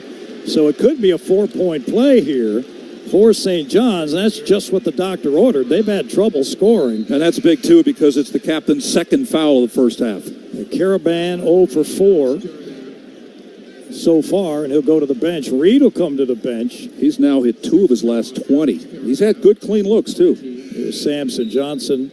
Jalen Stewart comes in as well. And so Davon Smith will go to the line. He'll try to make it a 4-point play. And St. John's, who had gone 1 for 7, their first 7 from 3, make 1 there. Smith, that 3-pointer, they had missed 6 straight threes after making their first attempt of the night by Scott. He averages 10 a game. He makes that one. So Simeon Wilcher will come in for Davon Smith. The score now 26-16. UConn by 10. Full court pressure. Hassan Diarra back in the ball game. Jaden Ross looking to get it in, having some trouble. And Ross has to call a 5-second. It's a 5-second violation. He tried calling timeout, but he was too late. So that's turnover number 5 for the Huskies. They've come close on another occasion or two of not getting it in on an out-of-bounds play. So St. John's inbounds to our left along the baseline. Kadar Richmond, and the ball deflected out of bounds by Ball. Another chance here for the Red Storm. He threw it off Ball's back. Maybe he was running out of time down there. 9.5 to go in the first. 26-16 UConn over St. John's. Kadar Richmond looks to get it in, and he does get it in. for a baseline jumper that's good by Aaron Scott, a man who averages 8 a game, and Scott now has 5. UConn again with trouble getting it in. Ball quickly to the front court, all the way to the basket. It's deflected out of his hands and out of bounds. And it'll be UConn ball. It's Ross and Diarra, Stewart, Samson Johnson, and solo ball right now for UConn as they get it into Ross. Out front to Samson Johnson, a little handoff to Ball. He starts to his left, fires down low to Johnson. The ball stolen by St. John's. And they come up with it. R.J. Lewis gives it up to Wilcher for 3, and he missed it. And a rebound on Samson Johnson as Ejiofor flopped. And they draw a foul on the Huskies. That's 2 on Samson Johnson. So 2 key UConn players with 2. Caravan's been on the bench. And so they'll go back to Terrace Reed here. Johnson and Ross come out. McNeely returns. St. John's will inbound the ball. 9:10 left in the first. UConn 26-18. So with the lead, UConn 9 of 21 so far. And it'll be Kadari Richmond inbound the ball to our left, and he gets it in on a bounce to Wilcher on the baseline, cut off by McNeely. Back when it comes to Ejiofor. Ejiofor with a handoff to R.J. Lewis. Lewis starts to his right, a stop and go on Reed. Pull up, no good. Rebounded by McNeely. McNeely on a run out, gives it up to Diarra, who drives baseline and now lost it out of bounds. And it'll be St. John's basketball. A lot of physicality going on right now. Huskies 25 turnovers on Saturday at Marquette. They've got 7 turnovers in the first 11 minutes of this game. And pressure will force you to speed it up, and that's what Dan Hurley's urging his team not to do. Just beat the pressure, set up the offense. St. John's front court left. It's in the hands of Wilcher. Wilcher drives right. Little step back jumper. Good by Wilcher. And the man who averages 9 now has his first bucket. He's got 3. 8-0 St. John's run. 8.5 to go. UConn gets it into Diarra in the corner by their bench. And he'll work one-on-one against Simeon Wilcher. 8:20 to go in the first half. Ball with it on the right sideline at the hash. Out front it comes to Hassan. Left-hand dribble, Hassan behind the arc. Gets a screen from Reed. He drives to the basket. Can't get the shot off. Near corner is Stewart. Back out front ball. Under 10. Ball starts to his right. Into the paint. And he scoops it up and in left-handed. What a shot. He beat Zuby Ejiofor on the right side of the lane and laid it in left-handed from the right side. 28-20. UConn by 8. 13 right now for Ball. Here's Aaron Scott back out front to R.J. Lewis. Jabs one way. Pull up 20-footer top of the key. Lewis knocks it down. So he can get hot. Got to watch out for him. He's got 6. 28-22. 7.5 to go. UConn by 6. Diarra, front court right on the right sideline at the hash. Hands over to Terrace Reed. Now back to McNeely for 3. McNeely, back rim, no good. Long rebound, Lewis, and a foul called on Diarra. And so that stops play. That's the 6th team foul on UConn. And so we get to the timeout under 8 minutes with St. John's getting back into it. 28-22, the Huskies by 6. You're trying to lose weight and nothing works for the long term. Turn to the solution for weight loss. Awaken 180weightloss.com. Timeout. You're listening to UConn Men's Hoop on Learfield, presented by Brown Paint, Darris and Scott. Is your retirement game plan a well-executed play or a Hail Mary pass? Hi, I'm Jake Dozer, certified financial planner. At Johnson Brunetti, we've helped over 5,000 families prepare for and live in retirement. And now we're proud to be the official wealth management sponsor of the UConn Huskies. Visit us at johnsonbrunetti.com and get free financial planning books and resources. Johnson Brunetti, retirement and investment specialists. Johnson Brunetti is a marketing name for the businesses of JB Capital and JN Financial. Investment advisory services offered through JB Capital, LLC. Insurance products offered through JN Financial, LLC. Hey, Husky fans, basketball season is here, and SeatGeek is here to help you experience all the action. SeatGeek makes it easy to find tickets so you can be a part of all the courtside celebrations this season. Whether you're buying or selling tickets to UConn basketball games or to any other live event in your area, SeatGeek is the place to do it. SeatGeek is the official fan-to-fan ticket marketplace of the UConn Huskies. The most disruptive idea in ticketing? A ticket that works. Expect the expected. SeatGeek. College sports fans now have access to hundreds of weekly podcasts that zero in on the college sports world. Now available in the Varsity Podcast Network and part of the new Varsity app. The app is free and available from wherever you get your favorite apps. Download the Varsity app today to have access to hundreds of national podcasts as well as your favorite team-focused podcasts. The Varsity Podcast Network, now available for free on the Varsity app. Download from the App Store and listen today. Play-by-play coverage of UConn men's basketball is presented all season long by Key Bank, the exclusive retail bank of UConn men's basketball. At Key Hyundai in Milford and Manchester, Genesis of Milford, Middletown Chevrolet. They are the home of the 1 million mile powertrain warranty for all new car sales. UConn's lead 28-22. They were up by 14. 11 and a half minutes to go in the first half, and St. John's has rallied here in the last 4 minutes. UConn went 0 for 6 before Solo Ball made that layup, that driving layup. He leads the way with 13, only man in double figures in the game so far. Huskies have missed 6 of the last 7 shots from the floor, and some of those are threes. The ones that were going in earlier, not going in now. A lot of those misses have been by Liam McNeely, who's now 0 for 5. 4 of those are three-pointers. Rebounding edge still solidly for UConn, but St. John's getting back in it now. 20-7 overall, 6 by Reed.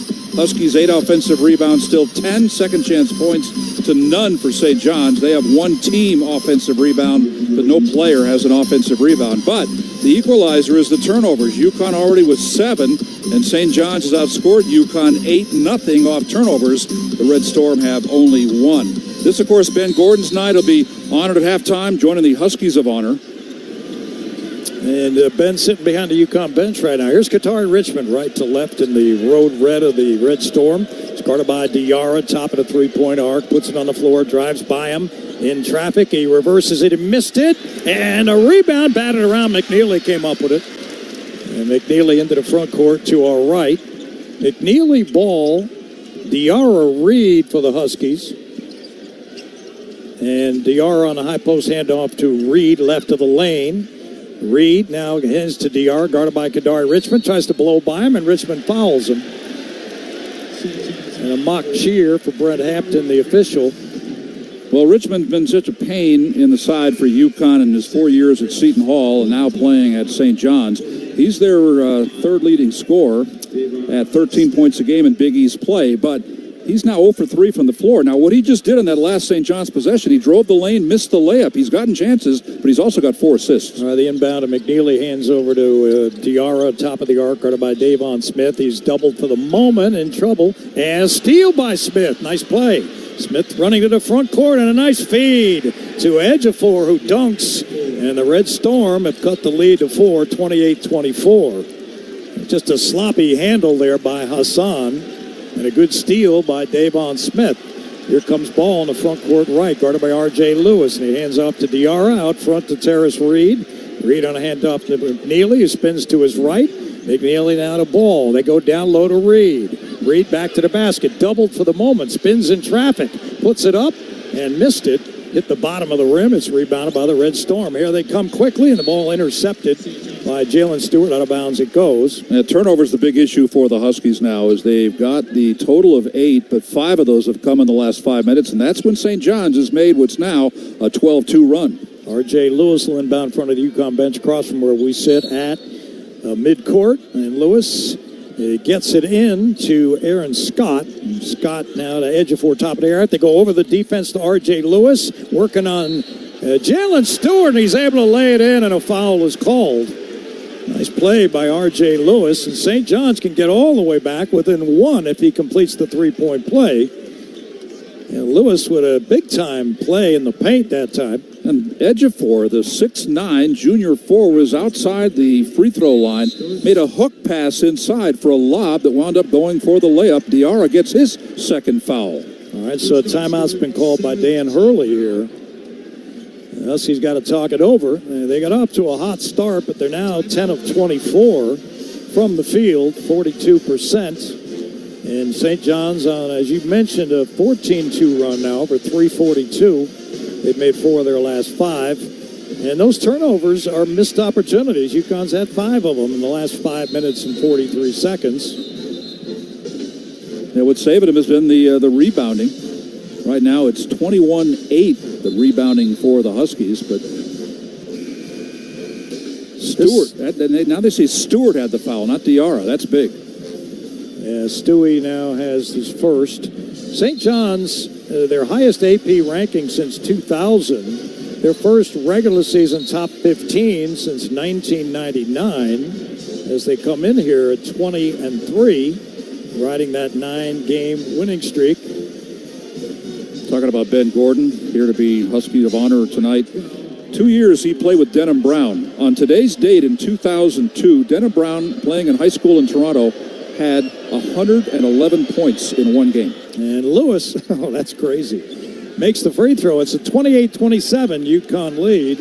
They're up by 1. And they go touchdown to Stewart, who makes the catch. And he is fouled and goes down hard. Let's see what the call is. Doug Schaus made the call. They're going to review that. We don't know if the defender made a play on the ball or not. That's the key, because Stewie was going in for a dunk, and he got whacked pretty good, and he ended up on the floor. You got to make a play on the ball, and that's the key to this, and we'll find out if UConn will get free throws and possession. Foul's been called on Simeon Wilcher. And they'll review it. It's funny, they got two officials at the replay monitor, and they go on the microphone, which, by the way, I think is new at Gamble this year, but they go on the microphone and they say, the previous play's under review. Well, yeah, we kind of knew that. You were at the monitor. Well, sometimes the fans are sitting in here and they don't know exactly what's going on, so they need to get that. These two head coaches, Dan Hurley, of course, back-to-back national championships, and Rick Pitino are two of just 3 active head coaches in college ball with multiple national championships. So, key matchup, first ever time that these two have matched up against each other when both teams were top 25. UConn and St. John's, now coached by Pitino. Last time Pitino was in Gamble was in 2014. His Louisville team beat UConn 76-64. The team that he beat went on to win the national championship. That was Shabazz's team. Yep. So they're reviewing the play on the drive on the outlet. UConn, nice play there to get out and go touchdown to try to get the basket and not, get tied up in the backcourt. So let's see what the call was. Previous foul has been upgraded to a flagrant 1 foul. It's a flagrant 1 because the defender did not make a play on the ball. Defender was Wilcher. Huskies started 7 of 10 from the floor, and they've missed 11 of their 14 shots since then. A lot of those are threes. They shot the ball so well on Saturday at Marquette, 60%, after shooting only 45% the prior 5 games. And this one they started red hot, and then they cooled off. Well, they certainly got to get McNeely and Caravan knocking down shots here. Stewart will go to the line. He's going to shoot a couple free throws, and then UConn will get possession. That's the 5th team foul on St. John's. Stewie's free throws up and good. And he's got 9 now. He and Solo Ball have 22 of UConn's 29 points. Second one from Stewart is up and rolls off the rim right. So UConn now 4 of 7 from the line. And they'll inbound the ball. Let's see. They're going to get it under the basket. Thought they'd get it on the sideline, but it'll be under the basket to our right. I've always thought that should be a turnover, but they don't call it that, even though St. John's would have had the ball without that flagrant. All right, they're looking to get it in, and Diarra does get it into ball in the far corner. A little stop and go and a handoff to McNeely. Starts back to his left. He's guarded by Davon Smith. He powers his way in on Smith, and a little floater by McNeely. That's called mouse in the house. The 6-footer trying to guard McNeely. That didn't work. 31-27, UConn. That's what UConn's been missing. There is Ejiofor. Kicks to the corner for a jumper, no good, and a rebound knocked out of bounds. It's off of Terrace Reed. Another offensive rebound for the team, not for one individual player after that missed 3 by Wilcher. Simeon Wilcher now, and the Red Storm 2 for 10 from 3. He's 0 for 4. And here is Smith trying to get it in, and it's deflected loose off of Solo Ball. And St. John gets another chance to our left, right next to the UConn bench. 5:26 to go. here in the first. 31-27, UConn leading the Red Storm. Baseline, Lewis, and he makes the catch, and he knocks down a 10-footer. So R.J. Lewis now a problem. He's got 9, 4 of 8, and it's a 2-point game again, 31-29. Second St. John's hoop on a baseline out of bounds. Yeah, Lewis has 11, pardon me. And here's Diarra with the dribble. Kicks it out front to McNeely. McNeely starts to his left. Gets a screen from Terrace Reed. He drives into the paint, puts it up, and in and out it goes. Oh, baby. Oh, that would have been sweet. As McNeely just attacked the 10 and cut through the defense and got hit. Now he gets 2 free throws. After the first foul on Aaron Scott. That is the 6th team foul on St. John's. We got 5 minutes to go here in the first half. Liam McNeely 1 for 2 earlier in the game, but he's UConn's top percentage free throw shooter, both overall games and 91% in Big East games. And he makes that one. UConn 32-29, 5 minutes to go, as we mentioned. So Solo's got 13, Jalen Stewart's got 9, and R.J. Lewis has 11, and McNeely makes them both. 33-29, UConn. Solo hasn't taken a shot in a while. He was 3 for 3 from 3 earlier. McNeely getting the crowd riled up. And here's St. John's front court left. They hand it Davon Smith out front to Ejiofor. He spins off the screen. Kicks it left to the open man Lewis over Stewart. No good, front rim. Rebound McNeely. So Max got 5 boards in the game. Here's 6 now after that one. Here's Diarra front court left. Gives to Ball on the left sideline. Back out front to Diarra. Hassan starts to his right. Picked up by Ejiofor and the big man. They got Davon Smith trying to guard somebody. Here's Ball for 3. Short front rim. Batted around. Rebounded by Wiltshire. Quickly ahead to Lewis. So Lewis on the left sideline. Behind the back pass to Ejiofor. Working on Reed and trying to reverse, and he missed it. He missed everything. Rebounded by Reed. Boy, what a job defensively by Reed. He hung in there. He didn't leave his feet. Here's Diarra, front court right. He gives it up to Ball between the rings. Ball now guarded by Davon Smith. It gives to Diarra on the left wing. A screen from Stewart. Diarra starts right. Now he looks to his right. Back to his left. Gives to McNeely. In far corner, Jalen Stewart. Stewart turns and fires a 3. Back rim no good. Reed tipped it, but it's in the hands of Aaron Scott. And here comes St. John's. Davon Smith to the front court on the left wing. Spins to his right. In trouble. Fires down low to Ejiofor. Got away with a travel. Back to Lewis, who sets his feet and shoots a 3 and misses. Long rebound, Wiltshire. He'll try a 3. And that one's good. So Wiltshire with a 3 ball makes it 33-32. St. John's trailing by 1. Third chance hoop for the Red Storm, who weren't getting offensive rebounds earlier. Yeah, they got lucky. It was a long rebound. Here is McNeely, front court right on the right sideline. Out front to Reed. Reed puts it on the floor and hands to Solo Ball. Ball in the left wing, crossover, and he lost it. It's in the hands of McNeely, though, and now the ball's stolen by St. John's, and they give it to Stewart, and he is whacked. Stewart got rocked there that time. He wanted to go for a dunk, and I think if he just had a simple layup, he might have gotten the hoop and the harm. Yep, it could have been easy, but it wasn't. So, UConn will have free throws here when we come back from the under 4-minute timeout. 2:50 to go here in the first half. That's a big foul, too. That's the second foul on St. John's leading scorer, R.J. Lewis. All right, when you're out of town, want to keep up with live college sports, download the free Varsity Network app for both Apple and Android. Listen to college sports live with the free Varsity Network app. You're listening to UConn men's basketball on Learfield. Husky lead is 33-32. 2:50 to go, and it's presented by Brown Payne, Darris, and Scott. Hi, this is Nick Kaplanson from Dime Bank. To win a championship, it takes more than just good players and coaches. It takes a whole community dedicated to the same goal. The same is true when it comes to banking. A successful banking relationship is built from a community fully dedicated to meeting the banking needs of its customers. If you're ready to experience a better approach to banking, come join our community at Dime. It's your bank, your choice, your Dime. Dime Bank. Community banking lives here. Member FDIC. We bleed blue.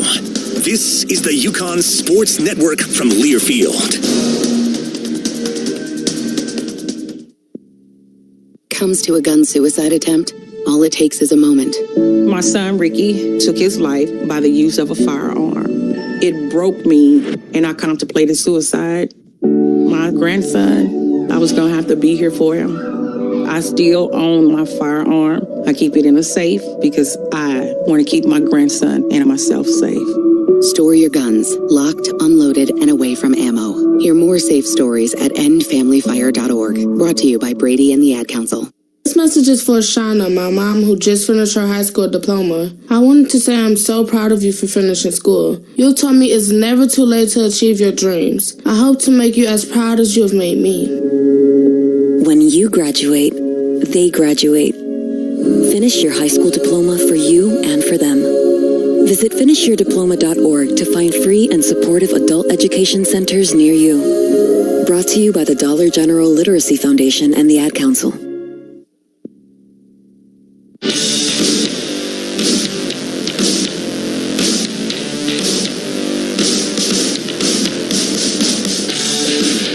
UConn Basketball brought to you by Connecticut Lottery. Play the limited edition UConn Championship scratch ticket today. Overall odds are 1 in 3.54. Must be 18 or older. Problem gambling helpline number is 888-789-7777. Huskies started the game 7 of 10. They built a 14-point lead, but St. John's has cut it to 1. It's as close as they've been. Actually, that's where they stand right now. But after starting 7 of 10, UConn is 4 of its next 17. Not to mention all those turnovers. They've kind of controlled those in the last few minutes. But turnovers, 8-1. UConn has the 8. St. John's has the 1. Another number that's in UConn's favor, though, in this first half is points in the paint. 10-8 UConn, but St. John's makes a living on points in the paint. And the fact UConn's outscoring in the mirror is good news for the 10,299 here at Gamble. Yeah, UConn also started 5 of 11 from outside the arc. They've gone 0 for 6, their next 6. So Jalen Stewart on the line, and the free throw by Jay Stu, no good, off the left side of the rim. So 2:50 to go here in the first half. St. John's weathered the storm, down 14. Is that a pun? Yeah, in the early part of the game. Stewart on the line, this one up, and that one is in and out, too, and it's rebounded by St. John's. And it was Aaron Scott. So the Red Storm can take a lead here as they work front court left. Backdoor cut. They work the perimeter to Prey, and now out front to Zuby Ejiofor, and on the right wing, Davon Smith, who drives to his left. Wilshire on the baseline, goes by Ball, and he's able to bank it in. Power move by Wilshire, and now he's got 8. St. John's has a lead, 34-33, 2:20 to go in the first. It's their first lead. All right, McNeely across the timeline, gives it up to Diarra on the left sideline. Diarra back out front to McNeely, puts it on the floor, lost it, regains it. At the foul line extended right, he keeps the left-hand dribble, skips it over to Ball. Ball now to Reed at the high post left. Hands back to Ball, now he puts it on the floor. Spins in traffic, back out front to McNeely. McNeely jabs and fires a jumper, in and out. Rebound Reed. Back out front to Diarra. Diarra starts toward the basket, fires in the far corner to Jalen Stewart. Stewart gives back to Diarra on the left sideline. Off the high screen of Reed. Diarra now to McNeely. McNeely trying to get it down low to Reed. Can't get it to him. On the right wing, they're down to 4 to shoot. Reed doubled for the moment. Has to go to a fadeaway. It's an air ball and tipped out of bounds by UConn. It'll be St. John's ball. 9 turnovers by the Huskies. They didn't really get a clean look at all in that possession. Yeah, and that one, to me, I don't know if you call that a turnover. It shouldn't be. He tipped it up trying to rebound it. It went out of bounds. Oh, yeah, but it went out of bounds because the shot clock expired. That's why it was a turnover. All right, so coming off the bench here is Sadiko Ibin Ayo. First time in the ball game from Ghana. He went to Arcevia Lutheran. As they take out Ruben Prey, the freshman forward, and now St. John's has the ball in a 1-point lead. They work on the left wing. Out front, it's in Wilshire's hands. He's had a good first half. Ejiofor at the high post right. Puts it on the floor. Kicks it up to Smith. He missed a 3, and it's rebounded by McNeely. Number 7. Yeah, he's got a bunch. Front court right, it's McNeely. Skips it left to Ball. Ball into the paint, all the way to the basket. Scoops it up right, no good. Rebounded by Reed, and he put it in. And he's fouled. And Rick Pitino is livid at his defensive rebounding group. allowed Reed to get inside like that, and UConn regains the lead 35-34. St. John's had been a 7-2 run before that play, and the guy that just came in the game, Io, picks up his first foul. All right, so Reed will go to the line. UConn 6 of 11 at the line tonight. Yeah, Reed missed one earlier. And this one is up, and that one no good. Back rim, McNeely got it for the moment, but Davon Smith ends up with it, and he fires it on a bounce down low to Ejiofor, and he lays it in. Reed fouled him, and so that'll give St. John's the lead back, 36-35, and he'll get a chance for a three-point play. Did that assist pass go through Ross's legs? It was close. It was a great pass on a bounce. It's the first on Reed. UConn's got 8 team fouls, so does St. John's. And Ejiofor will go to the line here. One thing UConn generally gets from its bigs, when one's playing well, the other's not getting as much playing time. Well, right now, Johnson got those 2 quick fouls. First foul on Reed with 58 seconds to go. He's played some good defense, especially rebounding. That's a win for UConn. Ejiofor makes the free throw. St. John's now is 6 of 7 from the line. They are under 70% as a free throw shooting team overall on the season. Second worst free throw shooting team in the Big East. All right, so again, full court pressure. And Diarra trying to get it. And McNeely gets it to him in the far corner near the UConn bench. Diarra across the timeline. Hands over to McNeely on the left sideline at the hash, right in front of the St. John's bench. Here's Diarra out front to Ball. Ball now to Reed at the high post right. Reed holds and hands to McNeely, who starts right. It's guarded by Prey for the moment. Gives it up to Diarra, gets it back, spins it left to Ball. Ball back to McNeely, in and out of his hands. And a turnover, number 10. Good idea to throw the pass, but McNeely couldn't handle it. A little bit of rust, I think, there for Liam. And so with 33 seconds left, timeout's been called. St. John's leading by 2, 37-35, with 33 seconds left in the first half.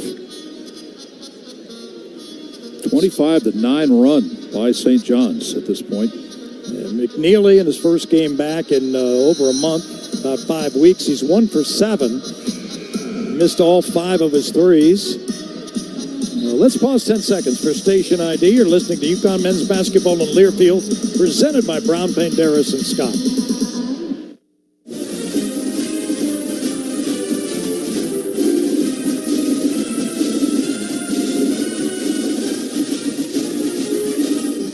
McNeely came into the game off the bench with 15:44 to go in the first half. In the middle of that 11-0 UConn run, made a free throw in that run. But as Mike just said, he's not been shooting well. He does have 5 points in the game, but I think that gave the Huskies an emotional lift. That's what that run was all about. But also his 7 rebounds. UConn dominating the glass 26-14, and McNeely is UConn's top rebounder. So he's making up for the poor shooting by doing the job on the glass. Jaden Glover has come in for St. John's. He's a freshman guard from Brooklyn, stands 6'4". As St. John's works the perimeter to Smith on the left sideline, fires it right now to Glover. Glover now backs away and fires back to Smith along the timeline. Shot clock, game clock, about 2-second difference. As Smith is going to run as much time as he can off it. It starts to his left. He blows by Diarra to go alley-oop, and it's blocked by McNeely. But the loose ball comes to Ejiofor, and now there's a shot clock violation. 2.4 seconds left. UConn will have the ball. So that's the second turnover by St. John, set up by that. It's not a block, it's just a deflection by McNeely. All right, so it's going to be Ross to inbound in the backcourt on the sideline across from the UConn bench. And the officials are stopping play for a moment. Let's see what they're doing. It was a shot clock violation. They're just explaining to the benches. All right, Ross looks to inbound the ball and has some trouble. He gets it into Diarra. Diarra with a second left, throws it up at the buzzer and misses off the backboard. And so we go to the locker room. UConn a 14-point lead, but trails by 2 at the break. 37-35, the Red Storm with the advantage. And we'll be back. Halftime activities coming up. Stay with us. The KeyBank Halftime Report with Paul Roper is next. presented by Brown, Penderas, and Scott. This is UConn Basketball from Learfield. Connecticut Business Systems, a Xerox company, is a proud sponsor of the UConn Huskies. We're Connecticut's largest provider of leading Xerox office technology, workflow automation, managed print services, software solutions, and audio-visual technology. We operate locally to offer you superior service and support, combined with the most advanced technology available in the industry. Our sales professionals make it their business to understand yours. So please contact us today for a free office technology assessment. Visit us at cbs-gisx.com or call toll-free at 1-800-842-0009. Is your retirement game plan a well-executed play or a Hail Mary pass? Hi, I'm Jake Dozer, Certified Financial Planner. At Johnson Brunetti, we've helped over 5,000 families prepare for and live in retirement. And now we're proud to be the official wealth management sponsor of the UConn Huskies. Visit us at johnsonbrunetti.com and get free financial planning books and resources. Johnson Brunetti Retirement and Investment Specialists. Johnson Brunetti is a marketing name for the businesses of JB Capital and JN Financial. Investment advisory services offered through JB Capital, LLC. Insurance products offered through JN Financial, LLC. When severe weather rolls in, every second counts. That's why you trust the largest team of local weather experts and First Alert Live Radar. Heavy rain moving toward the Hartford area. Connecticut's only live radar tracks storms border to border and right down to your street, giving you the first alert anytime, anywhere. We're expecting thunderstorms to develop. First Alert Live Radar from Channel 3. Because when seconds count, having a first alert is everything. Are you traveling out of Bradley Airport and need a safe, reliable place to park your car? Trust your vehicle to Laz Fly Off-Airport Parking, located on Route 75 in Windsor Locks. They have both valet and self-park options to fit any budget. Laz Fly is open 24 hours a day and will get you to the airport on time, every time. Join their loyalty program to earn points for free parking, and be sure to ask about their corporate discounts. Save 20% by pre-booking online at lazfly.com. Laz Fly is the official parking company and a proud supporter of UConn Athletics.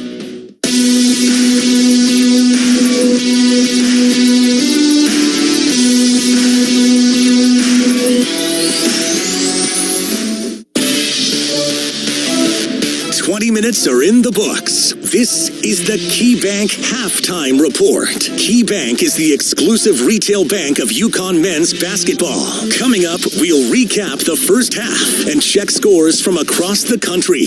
Now, let's go to the Learfield Network studios. Well, despite an early blitz in which the Huskies led by 14 at 26-12, it is St. John's that has the lead at halftime inside Gamble Pavilion. The Red Storm 37 and the Huskies 35. Paul Roper with you in the Learfield Network studios as the KeyBank Halftime Report begins with a look at UConn athletics with both hockey teams in action today. 11th ranked UConn men's hockey falls to number 18 UMass. The Minutemen score 4 unanswered goals to overcome a 3-1 deficit, and the Huskies wind up losing 5-4. Quick turnaround. They'll host 10th ranked UMass Lowell tomorrow at 3:30 from the Excel Center. Good news for the UConn women's ice hockey team. They head up to Boston University to take on the Terriers, and UConn captures a 3-1 victory over BU. Meanwhile, at Gamble Pavilion, it's St. John's 37, UConn 35. Ben Gordon currently being inducted into Huskies of Honor. Wayne Norman talks to the UConn great after the break, presented by Brown, Penderas, and Scott. This is UConn men's basketball from Learfield. Hey, Husky fans, basketball season is here, and SeatGeek is here to help you experience all the action. SeatGeek makes it easy to find tickets so you can be a part of all the courtside celebrations this season. Whether you're buying or selling tickets to UConn basketball games or to any other live event in your area, SeatGeek is the place to do it. SeatGeek is the official fan-to-fan ticket marketplace of the UConn Huskies. The most disruptive idea in ticketing? A ticket that works. Expect the expected. SeatGeek. UConn fans, when it comes to sports injuries, do you know where the Huskies go? UConn Health, Connecticut's public academic medical center.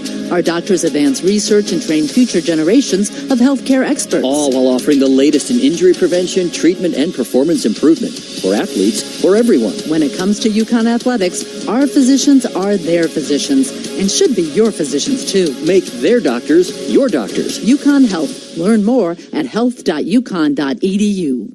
Planning a move? Let Lippincott Van Lines, the official mover of the UConn Huskies, take the worry and stress out of your relocation. Whether you're moving across the country, across the world, or just across the street, Lippincott Van Lines will handle your packing, moving, and storage needs with the care and quality they deserve. If the UConn Huskies football team can trust Lippincott to get their gear to the field on time, you can trust them to get your items where they need to be. Call Lippincott Van Lines today for a free estimate at 800-245-8563. Which schools will take home the prestigious Learfield Directors Cup as the top college athletic programs for the 2024-25 college athletic season? You can follow the standings of your favorite team or alma mater at L Directors Cup on Twitter and online at thedirectorscup.com. Trophies will be awarded in June 2025 to the winning institutions in all college sports divisions. Learfield Directors Cup, the crowning achievement in college athletics.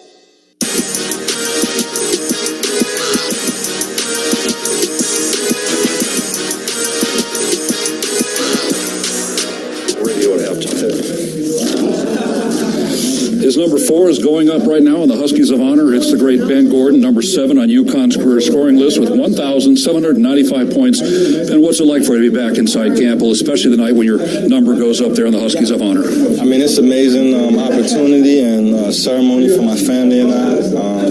The energy's just been building, from the day that, I heard the announcements to be in here, signing things in the student bookstore, and it feels like I'm about to play. It's just bringing back great school spirit and memories, and I'm so honored to have my name up there in front of my family and my friends and some of the greatest fans in the basketball world in Connecticut, and it's a great honor. The story goes that when you came to campus for the first time, cows made your decision to play at UConn. Is this true? Yeah, Coach took me to the dairy farm area and got some fresh ice cream and milkshakes. And at the time, I was big into stuff like that, and it definitely helped. You're like number 3 and 4 in most of the UConn career three-point shooting categories. But is a forgotten part of your game the fact that you could put the ball on the floor and drive to the hoop and get fouled and make free throws? Yeah, I think I was a true combo guard. I was able to play, the 1 position and the 2 position, and that made me a tough cover and a good creator for my teammates and myself. So I had a lot of fun times, creating for others because, they told me, they were telling the other team, hey, run them off the three-point line, so that kind of opened my game up. My ability to shoot opened up my ability to penetrate and pass and make plays for others. Lastly, Ben, when you look back, except for tonight, what is your career highlight at UConn? Well, my career highlight, I would say there's so many moments, right? But the year that we won the national championship, playing in the Big East tournament, with Mecca having back spasms and me, kind of going through the tournament and helping us win that tournament, which was big for us before we went to the NCAA tournament because we were on a little bit of a slump prior to the Big East tournament, and that really got my confidence going. Coach got on me a few games before that about, not performing to my level, and so that whole tournament was, breaking Allen Iverson's record, I think, over the few games we had. I think Kemba might have passed that by now. He did. Yeah, but he did it in 5 games. Right. Doing it in, however many games it was. And it was just an amazing experience and a big confidence booster for me and the team going into the NCAA tournament. It's Madison Square Garden. Yes, congratulations, Ben. Thank you, man. I appreciate it. Good to see you. Ben Gordon going to the Huskies of Honor at halftime of tonight's game. More of our halftime show coming up from Brown, Panderas, and Scott. This is UConn Basketball on Learfield. When severe weather rolls in, every second counts. That's why you trust the largest team of local weather experts and First Alert Live Radar. Heavy rain moving toward the Hartford area. Connecticut's only live radar tracks storms border to border and right down to your street, giving you the first alert anytime, anywhere. We're expecting thunderstorms to develop. First Alert Live Radar from Channel 3. Because when seconds count, having a first alert is everything. At KeyBank, we know a small moment like, whoa, my kid's got a serious backhand, can lead to an even bigger question like, tennis campus how much? And that's the type of moment where we'll meet you to help you build a savings plan for expenses big and small so your money can make money. Mike, how's that sound? Sounds like match point. Sounds like love. We could serve up tennis puns all day. For every financial need, we'll meet you in the moment. KeyBank opens doors. KeyBank member FDIC.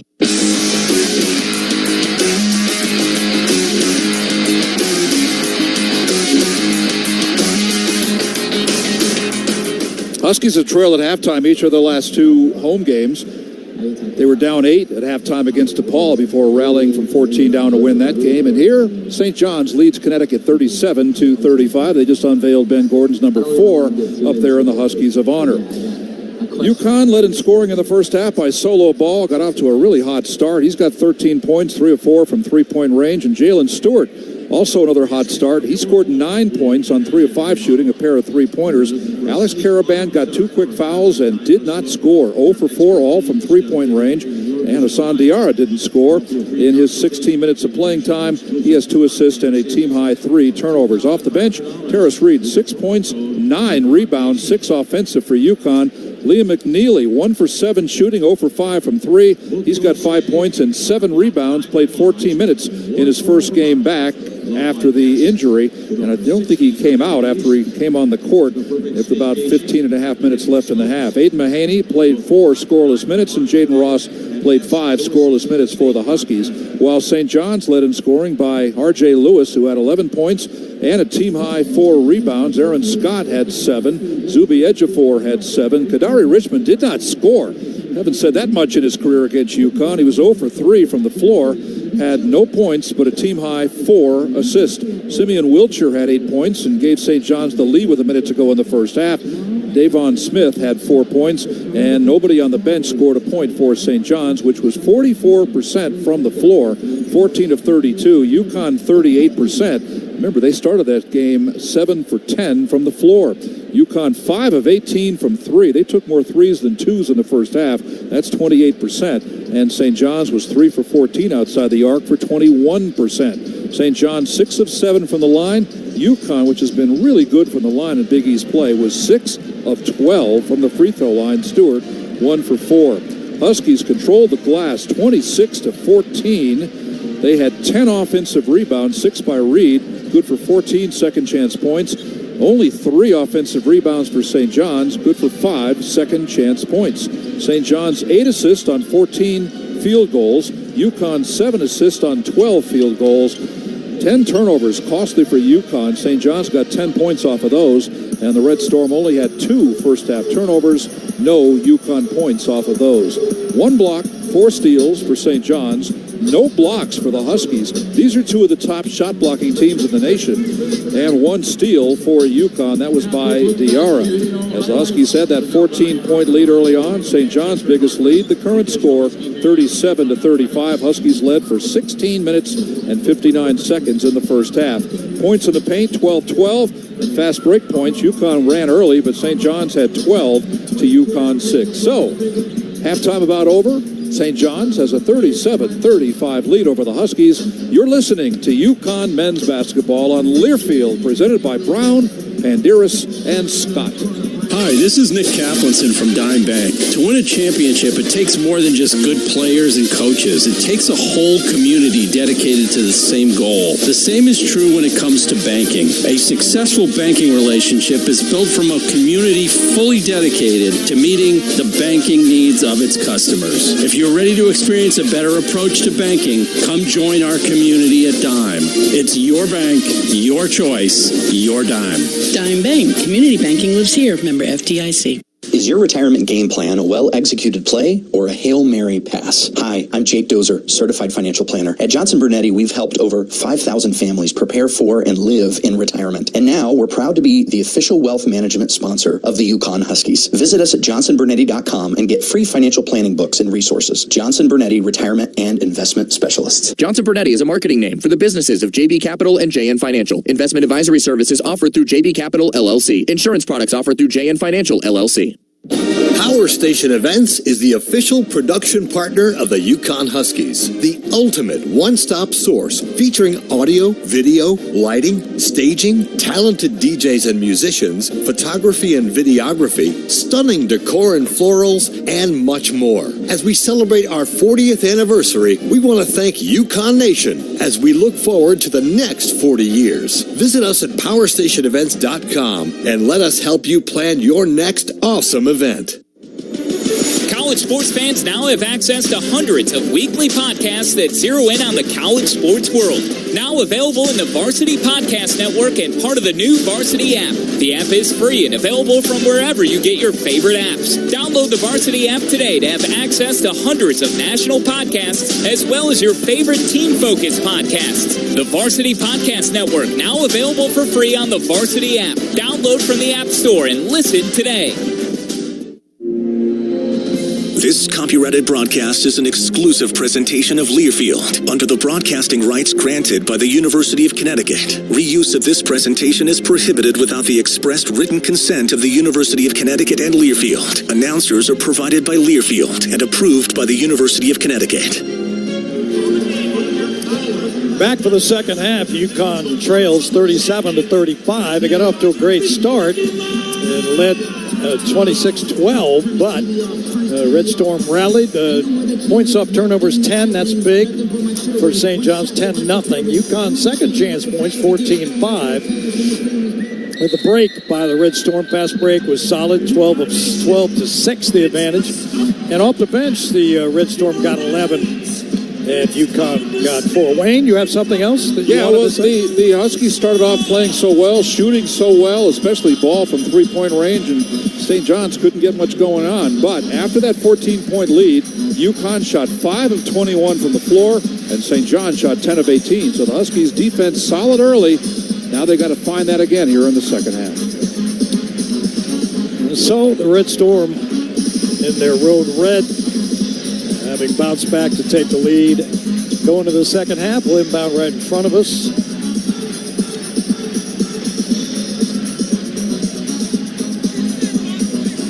It'll be Simeon Wiltshire had a pretty good first half. 8 points for him, 3 of 7.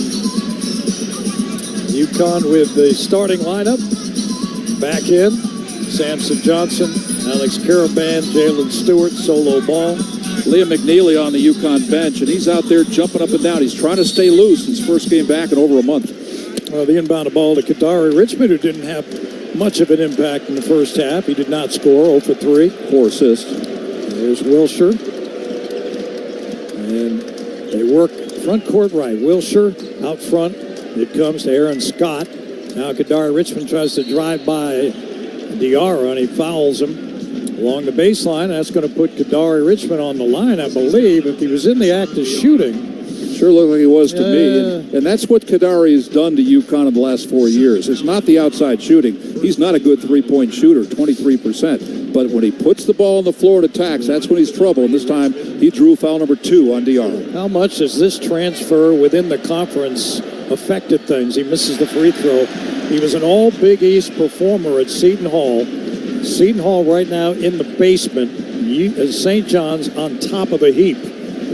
One man. I think Seton Hall's lost 8 straight games. Richmond, though, not a good free throw shooter, 49%. He's got a little bit of a hitch in his giddy up, and he missed them both.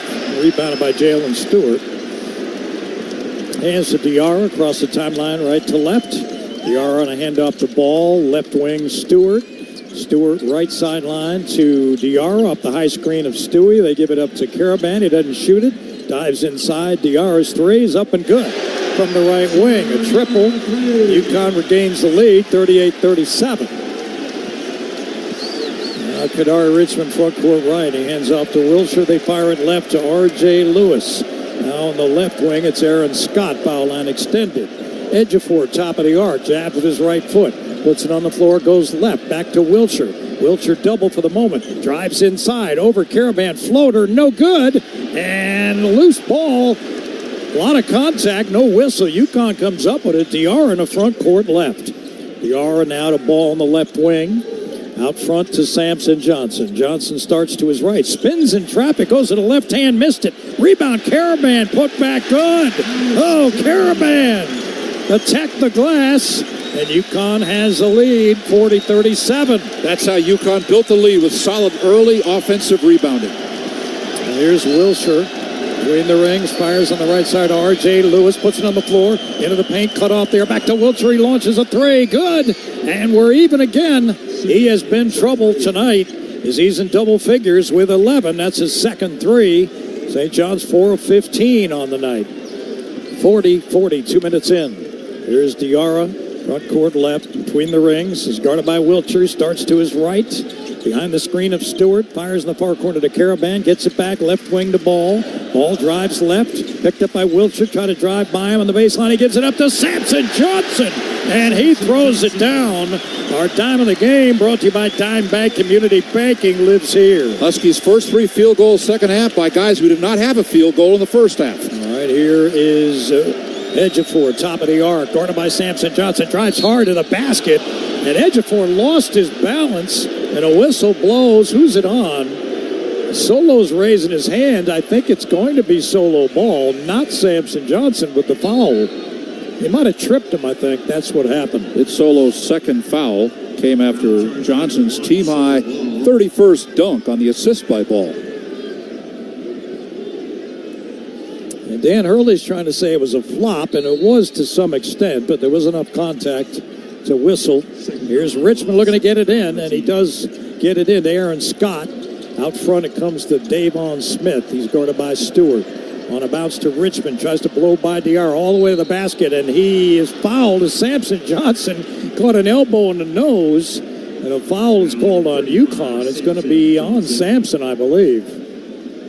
That's his third foul, and 2 plays in a row. Richmond doing what we talked about all during the first half. He puts the ball on the floor and doesn't always finish things off, but he goes to the line where he was 0 for 2 a minute ago. They just took out R.J. Lewis, the leading scorer on the team, and Patino actually went over and talked to him for a while the game was going on. Terrace Reed will come in and substitute for Samson Johnson. UConn 2-point lead. Richmond's free throw's good. 42-41 now.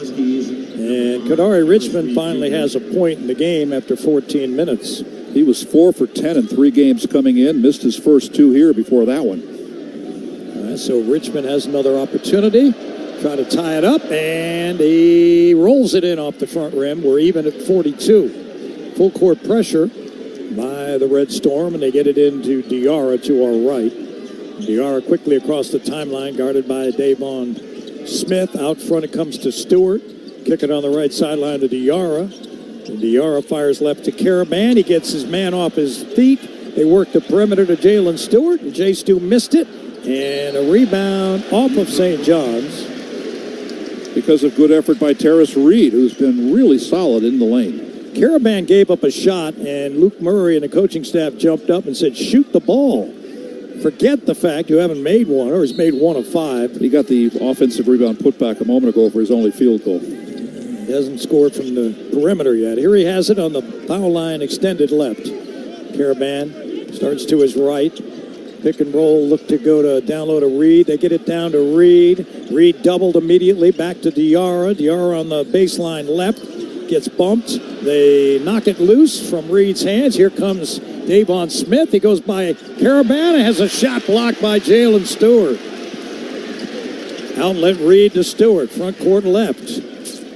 Stewart back out front to Terrace, and now right wing to Diarra. Diarra double team for the moment, and a foul called on Reed. And Smith flopped that time, and he really did a good job of it. Dan Hurley's been pretty well behaved in this game. That's had a lot of contact with no call. He was pretty vocal after that call, though. Rick Pitino's waving his hand like he wants a review. Dan just saw the replay on the big board, and he says, wait a minute, you got that wrong. Oh, man. All right, here comes St. John's with it, front court right. It's Wilshire on the left wing. Second foul on Reed. Puts it on the floor. Stop and go. Stewart trying to guard him, and he's blocked that time, and the ball's loose. It's off of, let's see, UConn stepped on the baseline. It'll be St. John's ball. So this thing right now is turned into a meat grinder. Terrace Reed got the block that time. Second on the team in blocks. Actually leads the team in blocks with 38 now. All right, so it'll be Kadari Richmond looking to inbound, and he does get it into Wilcher, and Wilcher lost it. Unforced error. That's number 3 on St. John's. 42 apiece, 16-16 to go here at Gamble. As Caravan looks to get it in, he gets it into Diarra. Full court pressures. Smith bumps him, but no whistle there. It's been happening all night. And Diarra across the timeline, right to left on the right sideline to Ball. Ball left wing to Diarra. Diarra holds, fires right to Reed, high post right. Reed looks to hand off to Caravan. He's doubled for the moment. Caravan fires left to Stewart. Stewie gives it up to Ball for three, and Ball in and out. Rebounded by Ejiofor. So Solo now 5 for 10, 13 points. Richmond isolated on Jalen Stewart on the right side. Digs a right shoulder in, trying to post him up. Now he backs away and fires at left corner. Smith fires three, no good. Rebound by Caravan. 4 boards for Alex. Now front court left, it's Ball. Both teams going cold. Back to Caravan, long three by Alex, no good. In and out, rebound Richmond. Quickly, the front court, it's Smith. He tries to blow by Ball, missed the shot, and rebounded. Let's see, it's off of St. John's, I believe. That was a deep three by Caravan, who's struggling outside the arc. UConn is 3 for 7 shooting in the second half. All 4 misses are three-pointers. Aiden Mahaney drives a Monaco Ford. You can too. Visit MonacoFord.com or visit Monaco Ford in Glastonbury and Niantic for current offers. Monaco serving the Connecticut River Valley for 102 years. A ball game tied at 42, 15-17 to go. You're listening to UConn Men's Hoop on Learfield, presented by Brown, Penderas, and Scott.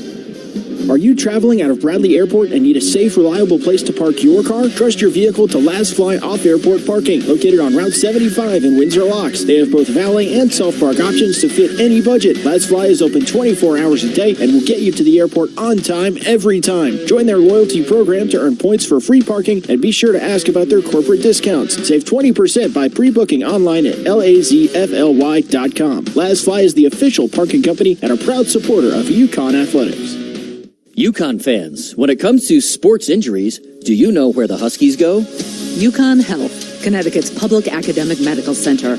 Our doctors advance research and train future generations of healthcare experts. All while offering the latest in injury prevention, treatment, and performance improvement for athletes, for everyone. When it comes to UConn athletics, our physicians are their physicians and should be your physicians too. Make their doctors your doctors. UConn Health. Learn more at health.uconn.edu. Aw, shucks. The game's on TV, but I can't listen to the call of my favorite team broadcasters. Never fear. Sync My Game is here. Sync My Game? Yes, Sync My Game. If you have a DVR and streaming device, head to syncmygame.com from Learfield. It's never been easier to hear the impassioned voices of your favorite radio crew synced with the TV. Wow, thank you, Mr. Just remember, syncmygame.com. Huskies live here. You're listening to play-by-play coverage of UConn men's basketball, presented by KeyBank. UConn basketball presented in part by Orthopedic Associates of Hartford. Get back on the field or just back into life with confidence. Make your move at oahact.com. St. John's 1 for 6 from the floor in the second half, and UConn 3 for 7. They did have the 3 by DR early. They missed their next 3 3-point attempts, including a deep one by Caravan. Huskies about rebounded St. John's by 2 in the second half. It's now 32-18. They had the ceremony for Ben Gordon at halftime here, the Huskies of Honor. His number 4 goes up right next to Kristen Newton, the Final Four most outstanding player from last year. And they had some pretty good people out there on the court with him, besides family and friends. Jim Calhoun, his coach, was here. Emeka Okafor. That was one heck of a tandem they had, with Ben on the outside, Emeka on the inside. They had Shaman Tools. They had Justin Ivanovic, who was a walk-on from E.O. Smith High School. Talik Brown was a member of that team too, but Talik was in the St. John's locker room because he's one of the assistant coaches for Rick Pitino for the last couple of years. He actually followed Pitino from Iona. UConn beat his Iona team in the first game of the 2023 NCAA tournament. But a great, great ceremony, and Ben essentially said it just shows the rewards of working hard to accomplish your goals, and he was admiring that number 4 up there with some great UConn players in the Huskies of Honor. Yeah, great to see Ben Gordon back on the scene. Had some nice words to say for the young folks who were here tonight. Little facial hair he didn't have when he was a player. They give it up in the corner to Davon Smith, who spins in on Reed, and the shot is blocked and rebounded by McNeil. I don't know who got it. Might have been Caravan. It was. Caravan front court. Out front to Reed. Reed holds there. UConn trying to set up the offense. A hand back to Caravan on the right sideline. Alex guarded by Aaron Scott. Caravan starts to his left, gives it up to Reed. Reed on the left wing now to Diarra, under 10 on the shot clock. And backdoor cut to Reed, and a great feed by Diarra for a two-hand dunk. And there's a St. John's player down and hurt. Oh, what happened there? Aaron Scott is doubled over. Reed gets his second dunk of the game, 23rd on the season. Terrific entry pass from the right by Diarra. I did not see what happened. It might have been screened. Don't know, but he's doubled over. And R.J. Lewis is going to substitute for him if he gets to the sideline. Aaron Scott. Points in the paint, 18-12 UConn now. Yeah, it looks like that's what happened. Ran into the screen. It was set by Terrace Reed. Anyway, UConn has a 2-point lead, 44-42. McNeely, Ball, Caravan, Reed, Diarra right now for the Huskies. And our studio producer, Paul Roper, pointed out how long the first half was. Can you imagine how long that half would have been if they called all the contact? They let a lot go in the first half. Here's Lewis on the front court left. They go over the top of the defense. It's batted around, and UConn came up with it. Sloppy pass by the Red Storm. Diarra, front court right. Out front, he gives to Ball. Ball on the right sideline. Guarded there by Wilshire. And he gives back to Diarra on the left wing. He starts to his left, gives to McNeely, who spins to his right. He's guarded by Smith. And McNeely gives up his dribble. Back to Ball, under 10 again. Ball on the right wing to Diarra in the far corner. Diarra spins and stepped on the baseline, and he turns it over. That's 5 turnovers for General Hassan, as Coach Hurley likes to call him. And Dan giving him a word of wisdom. He said, why? Why did you drive baseline? 13 turnovers for the Huskies. Yeah, this after the Marquette game, it's been an epidemic. 38 in the last game and a half. Here's Richmond as they go into a weave outside the arc. Give it up to Davon Smith. And now Wilshire fires in the far corner. He threw it away. St. John's only has 5 turnovers in the game, but 2 have been on their last 2 possessions. Right. I don't know. Yeah, that was a very risky pass. Cross court to the corner. And you kind of inbound the ball. Things have gotten mucked up in this one in the second half, that's for sure. Try to pass the ball to the trainer. All right, McNeely looking to get it in, having trouble. He goes over the top. It's Ball with a catch. Ball to the baseline, in trouble. Back to Reed. Reed attacks down low, and it's an offensive foul. That's too bad because that was a phenomenal over-the-shoulder catch by Solo Ball on that long inbounds play. And then he had to gather himself to keep himself without going over the baseline. And then he gave it to Reed, and Reed was a bull in a china shop. And for Terrace Reed, that would be personal foul number 3. So both of UConn's bigs have 3 fouls. So Reed and Johnson both with 3. Reed will go to the bench. And St. John's will have the ball again. 14 points scored by both teams in the opening 6.5 minutes of the second half. Here's R.J. Lewis. They work back to Richmond, top of the arc. Jabs in a foot. Now he looks to go down low. He kicks it right to R.J. Lewis. And Lewis's 3 in and out. And rebounded by St. John's. Richmond tries the 3, and he missed it. And it's chased down by Smith. And he stepped on the sideline. Well, UConn will come up with it. So St. John's struggling from 3, and they always do. 4 of 18 now. On the rebounding battle on that first missed shot, Alex Caravan went flying. No call was made. They got the offensive rebound, but they ended up with their 3rd turnover on 3 consecutive possessions. Diarra gives to Samson Johnson, high post left. Now he hands the ball, who circles right. Ball with it. Picked up by Lewis on a switch. Gets it back off the handoff from Samson Johnson. Good pressure defense by the Red Storm. Here's Ball. High post handoff to Sampson. Sampson looks to hand to McNeely. He does. McNeely drives inside. He gets hit, and he'll get 2 free throws. That's that element of the McNeely game that UConn didn't have when he was out with the injury, the high ankle sprain, the ability to put the ball on the floor and attack the rim, and he got a foul, number 2, on the center, Ejiofor. So McNeely will go to the line. Points have been hard to come by. UConn's turned it over 4 times in the last 5 minutes. St. John's 3 in the last 4.5 minutes. Red Storm hadn't scored in 4:27. McNeely 3 for 4 from the line, 1 for 7 from the floor.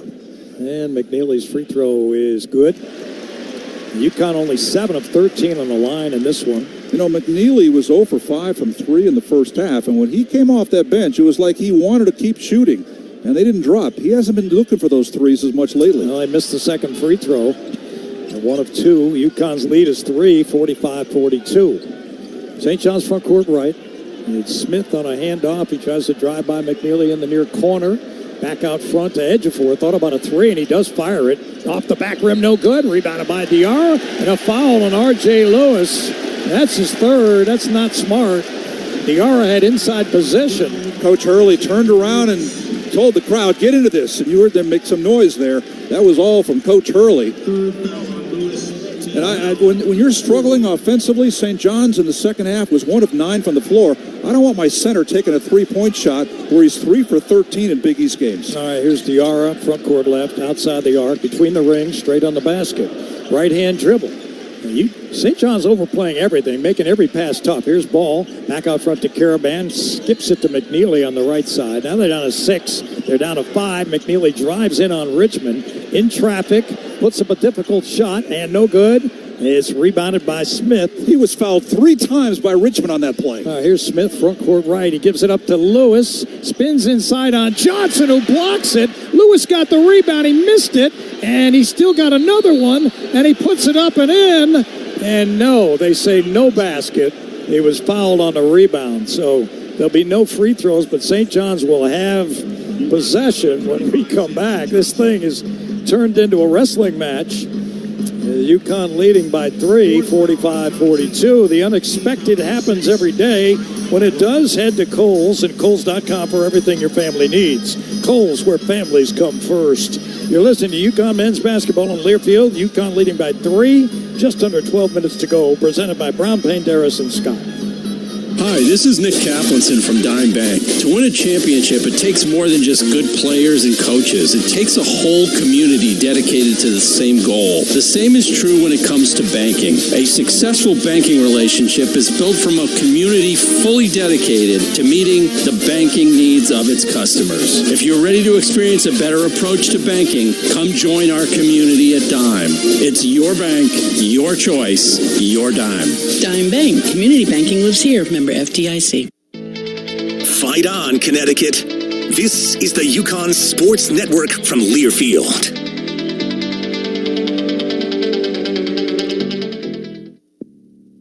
You said you'd never buy your kid candy from the checkout aisle. Or forget extra diapers. You'd never lick your thumb to clean their face. Never, ever become a minivan mom. So when you say you'd never leave your child in a hot car, no, it can happen. Cars get hot fast, and kids can be at risk in temperatures as low as 60 degrees Fahrenheit. Never happens. Before you leave the car, always stop, look, lock. Brought to you by NHTSA and the Ad Council.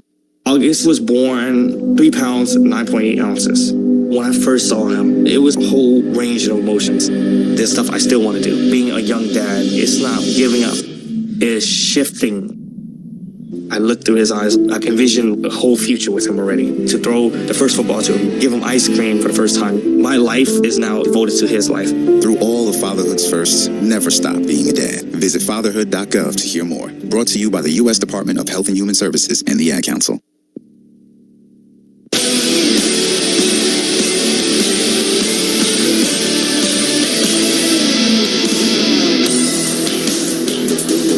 UConn women off their trip to Rocky Top head to Rhode Island's capital this Sunday for Big East State with the Friars of Providence College. Bob Joyce, Deb Fisk have the call from the AMP beginning at 11:30 Sunday morning here along the UConn Sports Network, the Varsity Network app, and the varsitynetwork.com. Tonight's game sponsor is Everlast Energy, and only 15 points scored in the opening 8 minutes of the second half by these two teams. It was 37-35, St. John's at halftime. Well, St. John's started the first half cold, too. They missed 10 of their first 14 shots, but they, the second half, are 1 for 12. However, that last missed shot by Lewis, he was fouled by Samson Johnson. That's 4 personal fouls on Johnson. So now UConn, it's To be honest, as expected, because St. John's pounds the paint so much. Huskies have some frontline foul trouble. Johnson with 4 points and just 1 rebound, but he's got 4 personal fouls. Terrace Reed's got 8 points, couple of dunks, but he's got 3 personal fouls. So Reed will likely be in the game when they break the huddle here. And he's really got to be careful. And, of course, if I'm Rick Pitino, I wasn't born yesterday, I'm going to be attacking the inside. But then again, that's what they do anyway. I thought you were born yesterday. Yeah. I've learned something new tonight. Many yesterdays ago. You talked about the UConn women. Well, Ashley Battle, national champion, is in the house here. I spoke to her a little bit before the game today. One of Gino's great defensive players. All right, UConn with McNeely, Caravan, Ball, Diarra, and Reed. As the Red Storm trying to get it in. They get it into Ejiofor. He spins to his left. Top of the arc gives to Davon Smith. Smith gives to Kadari Richmond. Shot jumper short from the right elbow from about 15 away. And Richmond now 0 for 5 from the field. And the Johnnies 1 for 13 this half. Here's Diarra. Gives a ball on the right sideline. Ball at the foul line extended. Back up front to Reed. Now here's Diarra on the left wing with it. Guarded by Smith. He spins it over to McNeely. McNeely guarded there by Aaron Scott. They go back to Ball. Now to Diarra. Down low to Reed. Reed on the baseline spins. Fires to McNeely. He's got to fire a jumper, and McNeely made it. Oh, baby. Oh, that was huge. Three-pointer. Had to get it off before the shot clock expired. 6-0 UConn run. Maybe that'll get him started. Here's R.J. Lewis spinning at top of the key, backing in against Ball. Trying to set him up with a right-hand dribble. Digs a left shoulder in once, twice, spins, hooks, jumper, good. R.J. Lewis, big-time player. Reminds me of Julian Champagny a couple of years ago for them. An excellent one-on-one player. And Lewis quiets the crowd right away. 48-44 UConn with 10:50 to go in the game. Diarra between the rings. Guarded by Richmond, the bigger man. Drives it to his left. Now it goes back to his right hand, skips it over to Reed, high post left. Reed with a hand off the Ball, turns and fires a three. Ball in and out, rebounded by Lewis. So solo Ball gone cold since that hot start. Here's Lewis, front court left. It's guarded by McNeely. Spins into the paint, backs away, top of the key. Reed picks him up, wants to shoot it, fires it right to Scott. One bounce down low to Richmond. Richmond trying to post up Diarra. Spin move, fade away. Good by Richmond from about 8 feet away on the right elbow. 48-46, UConn by 2. First field goal by Richmond. And so they inbound against the pressure to Diarra. Diarra in the front court being hounded by Smith, who runs a chest into him. Very physical. Diarra with a handoff to Ball, and they almost turn it over. Ends up with McNeely saving it. Under 10 minutes to go. Diarra on the right side at the hash. Gives up to Caravan. Caravan back to Diarra. They're down to 7. They're down to 6. Diarra long three. Short. And rebounded by Ejiofor. Outlet to Davon Smith. Deals it to Richmond, who got away with a travel. Missed the shot. And a rebound Reed. What do we have here? Well, he got away with an offensive foul. I'm not sure if that's what they called, though. Yeah, I believe it was a foul on Richmond. Yeah, he ran over McNeely. Of course he did. All right, so Richmond's got 3 now, or should have 3, I believe. 7 turnovers by the Red Storm, 5 in the second half. And so they don't give Richmond a foul. Oh, yeah, they do. Yeah, they put it in. He's got 3 now.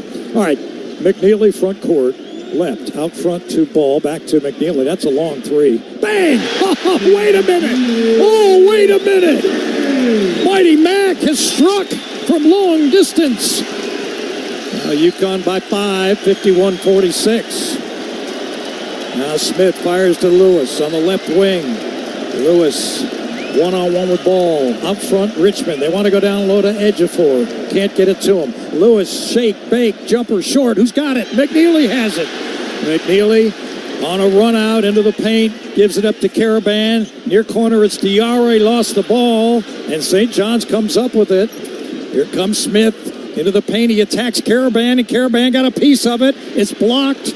Ejiofor has it back, and he lays it in left-handed. Smith is still on the floor. They didn't stop play there. And St. John's is back within 3, 51-48. Well, the offensive rebound, something they've done so well over the years, and UConn able to take that away from them for large chunks of the night. But this time, Ejiofor able to get that putback. And boy, what a spark Liam McNeely has been. I want to go back to the first three that he made about 2 minutes ago. What got my attention the most was his court awareness. He was well aware the shot clock was at 3, 2, 1. He got it off in the nick of time, and it swished through. In a sense, it was a desperation shot. It went in. This last was a clean open look that he was able to drain to give UConn the 5-point lead. And then Ejiofor just got the layup on the offensive rebound. It was a touch shot. He barely had it in his hands. He had to just throw it up there, and it went in. That was huge.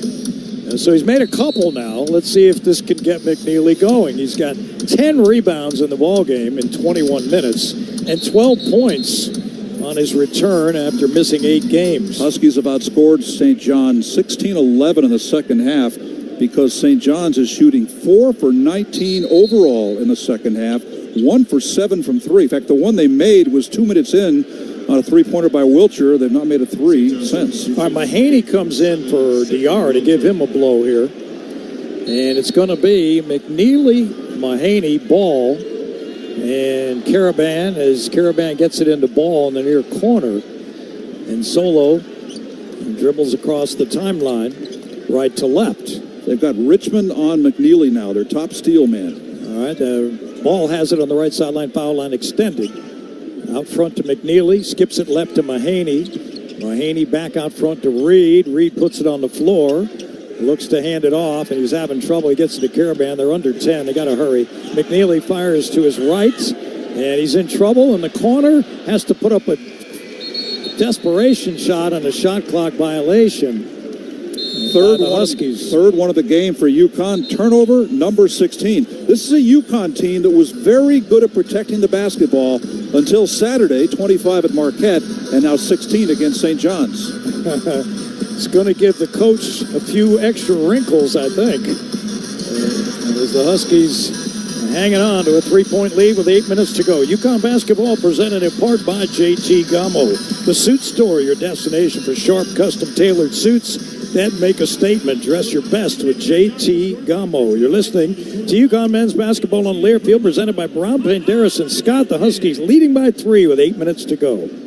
Hey, Husky fans, basketball season is here, and SeatGeek is here to help you experience all the action. SeatGeek makes it easy to find tickets so you can be a part of all the courtside celebrations this season. Whether you're buying or selling tickets to UConn basketball games or to any other live event in your area, SeatGeek is the place to do it. SeatGeek is the official fan-to-fan ticket marketplace of the UConn Huskies. The most disruptive idea in ticketing, a ticket that works. Expect the expected. SeatGeek. Planning a move? Let Lippincott Van Lines, the official mover of the UConn Huskies, take the worry and stress out of your relocation. Whether you're moving across the country, across the world, or just across the street, Lippincott Van Lines will handle your packing, moving, and storage needs with the care and quality they deserve. If the UConn Huskies football team can trust Lippincott to get their gear to the field on time, you can trust them to get your items where they need to be. Call Lippincott Van Lines today for a free estimate at 800-245-8563. Feeling the pressure to find Valentine's Day gifts they'll love? Then you gotta go to Kohl's. They have something for every Valentine. Go fun and unexpected with a Lego set. Go luxe with a Sephora fragrance. Go classic with a diamond necklace and more. Then get 15% off some of your gifts, or you can save with a Kohl's card. However you plan to celebrate, Kohl's has you covered with lots to love. Select styles. Coupons do not apply to Lego. Coupons and Kohl's Cash do not apply to Sephora. Offers end February 17th. Some exclusions apply. See store or Kohl's.com for details. Play-by-play coverage of UConn men's basketball is presented all season long by Key Bank, the exclusive retail bank of UConn men's basketball. UConn fans, the UConn football team's wrapped up its historic 2024 season. Tickets for 2025 on sale now. Head coach Jim Moore and the Huskies finished 2024 with 9 wins, the most since 2007, and a victory in the Fenway Bowl. Visit UConnHuskies.com/football for details on how to become a 2025 UConn football season ticket holder at Rentschler Field this fall. And 2 timeouts ago, they brought the football team out onto center court here at Gamble Pavilion. It looked like the entire team was there. A lot of guys were out there. And in the center, they were holding that Fenway Bowl trophy. It's shaped in the form of Fenway Park, and the crowd gave a huge ovation. One key to this game, even though UConn shooting poorly, 40% for the game and 43% here in the second half, 6 of 14, is the production of the bench. UConn's bench has been tremendous here. They've outscored St. John's bench 20-4. McNeely's got a double-double, 12 points, 10 rebounds. Terrace Reed, 8 points, 11 rebounds. And his minutes are so important here because Samson Johnson's got 4 fouls. They really haven't tried to go to Ejiofor inside a lot. That's the man that Reed is defending. But St. John's ice cold here in the second half, still 4 for 19. One other note on the UConn football team, they've added Air Force to their schedule. They'll play them at Rentschler Field. Last game of the season replaces UMass. That's quite a replacement. Richmond across the timeline, left-right, picked up by McNeely. Starts to his right, skips it over to the left side of Aaron Scott. Now it's R.J. Lewis, very dangerous. Picks it up top of the key and fires it left to Wilshire. Drives in on Caravan, and he missed the layup. And it's rebounded by Reed. Outlet to Ball, but he threw it away. Wilshire comes up with it. Wilshire kick back to Richmond, who charges inside, and the ball is loose, and it's a jump ball. Is going to be UConn possession. Wow. Both players, St. John's and UConn, had a hand on it. And UConn gets the arrow with 7.5 to go. St. John's for the game, 34% shooting. And here's Mahaney across the timeline, right to left. Gives it up on a bounce to McNeely. McNeely now left side of Ball on the wing. Gives it back to McNeely. McNeely with the ball over his head. Fires right to Caravan. Caravan puts it on the floor. He attacks down low. And a block is called. Oh, man, was that close. Aaron Scott got in position, and that could have gone either way. As Scott is still down, as he and Caravan collided. See, I think that's what Alex had to do when the three-point shots were dropping. He's done this before. Put the ball on the floor, drive the lane. Don't settle for three-pointers. And this time he does. Picks up foul number 2 on 6'7" Aaron Scott out of University of North Texas. You know, they call it a shooting foul, but boy, that was close. Caravan on the line makes the first one. Because the contact happened before Alex was really in the motion of shooting. And they catch a break there, and Caravan gives UConn a 4-point lead, 52-48. Since those 2 misses against Villanova, he's now gone 18 of 20 from the line. And he misses off the back rim. So UConn on the free throw line, just over 50%. Not good. And here is St. John's front court right. They roll into a Reeve. Here's Richmond attacking Reed, and he's able to go to the basket and lay it in. St. John's within 2, 52-50. As Richmond now has 6. He's 2 for 9 in the ball game. Done his damage in the lane, though, getting to the line as well. Here's McNeely, starts to his right, being shoved and pushed by Richmond, gives it up to Mahaney. Mahaney starts right, 15 to shoot, picks up his dribble. Now what's he got? Gives it up to Reed. Reed attacks the basket, back to Mahaney. Dribble penetration, Mahaney. Try to give it to Reed, out of bounds it goes, off of UConn, they say. Off of Reed.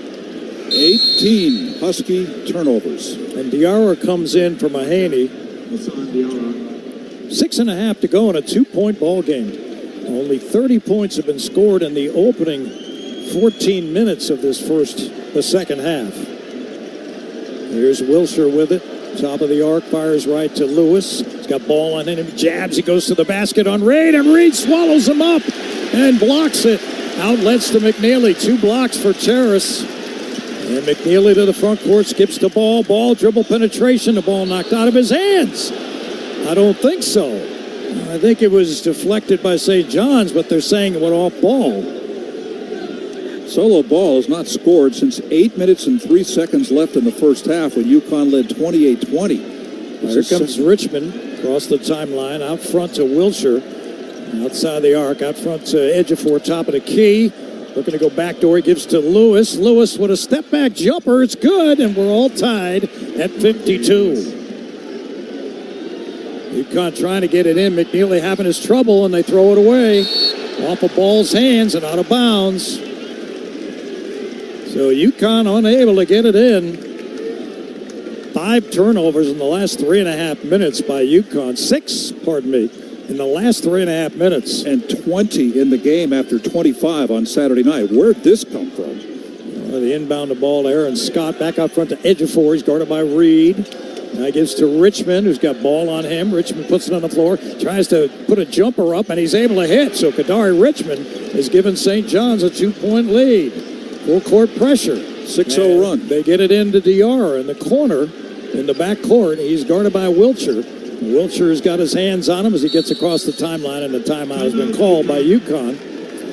So the lead has disappeared, and now St. John's up by 2. UConn Basketball, sponsored by UConn Health, the official healthcare provider of UConn Athletics. Make their doctors your doctors. Let's pause for 10 seconds for Station ID. You're listening to UConn Men's Basketball in Learfield, presented by Brown, Penderas, and Scott.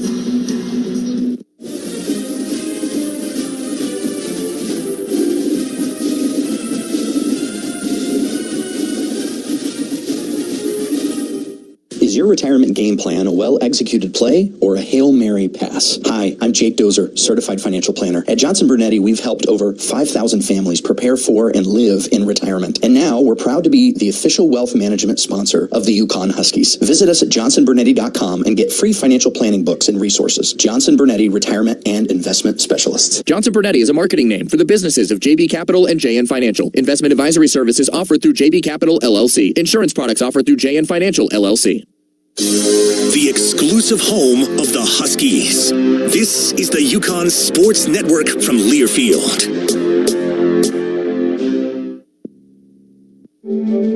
You took the first step and quit smoking, but even former smokers may still be at risk for lung cancer.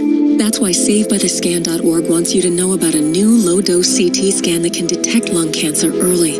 It takes only 60 seconds and could save your life. You took the first step, now take the next. Visit SaveByTheScan.org for a simple quiz to see if you're eligible and talk to your doctor about screening.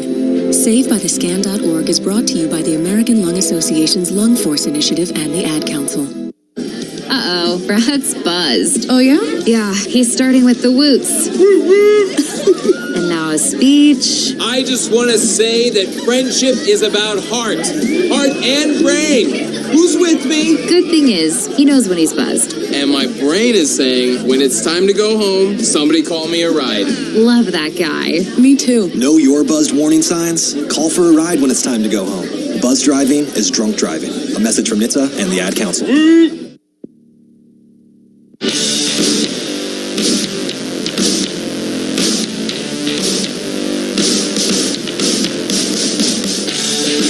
Tuesday night, UConn men head to Omaha, second meeting of the season with the Blue Jays of Creighton. We'll be there for all the action from the CHI Health Center Tuesday night at 8:30 here along the UConn Sports Network, the Varsity Network app, and the VarsityNetwork.com. So St. John's has bounced back to lead by 2 with 5:16 to go, 54-52. UConn without a field goal now for 4 minutes. They haven't taken a shot in 4 minutes and 20 seconds. They did get a couple of free throws by Caravan, but Mike mentioned earlier that the Huskies have 6 turnovers in the last 4 minutes, so that's one of the problems. However, they're rebounding well, 41-27, the overall edge. Not as well as this state in 2009 at Gamble when UConn out-rebounded Michigan 47-24 in a 69-61 win. Hashim Thabit had 17 points, 12 rebounds, 6 blocks. Jeff Adrian, who also wore number 4 like Ben Gordon, he had 14 rebounds, and Jerome Dyson had 19 points. UConn will inbound the ball across from us at center court next to their own bench. Caravan on a bounce from McNeely, gives back to Liam. Liam, top of the arc, guarded by Aaron Scott, gives to Caravan, high post left. Caravan guarded by Kadari Richmond. Gives it up to Diarra on the left wing, foul line extended. Diarra dribbles to his right, under 10 to go. It's back to Ball. Ball long 3, and Solo way short. Rebounded by Caravan, off of him. And they say it's St. John's ball. The Huskies, under 5 minutes to go, trailing by 2. Solo Ball had a red-hot start to the game. Basically put the Huskies on his shoulders, and he hasn't scored since. All right, Richmond across the timeline gives to Aaron Scott. Scott on the left sideline out front to Ejiofor, guarded by Reed. Ejiofor puts it on the floor and hands it over to Richmond. Richmond starts to his right, crossover, stop and go move on Reed, and he's able to float it in on a reverse for 2. St. John's leading 56-52. Richmond doing what he's done to UConn for 4 years. He's taken the game over at this point. He's got 10. Here's Diarra. Front court right to McNeely. Spins it right to Ball. Ball looking to get rid of it. And a foul is called on Wilshire for holding on to Diarra. Finally, something gets called. That's the 6th team foul. Both teams have 6 team fouls. It's an 8-0 run for St. John's, and Richmond has 6 of those, and they're all the same basic thing, getting the ball in the lane. 2 of them were layups, and 1 was a 15-footer. All right, here's McNeely. Hands it over to Ball. They got 20 seconds to work with. Out front to Caravan.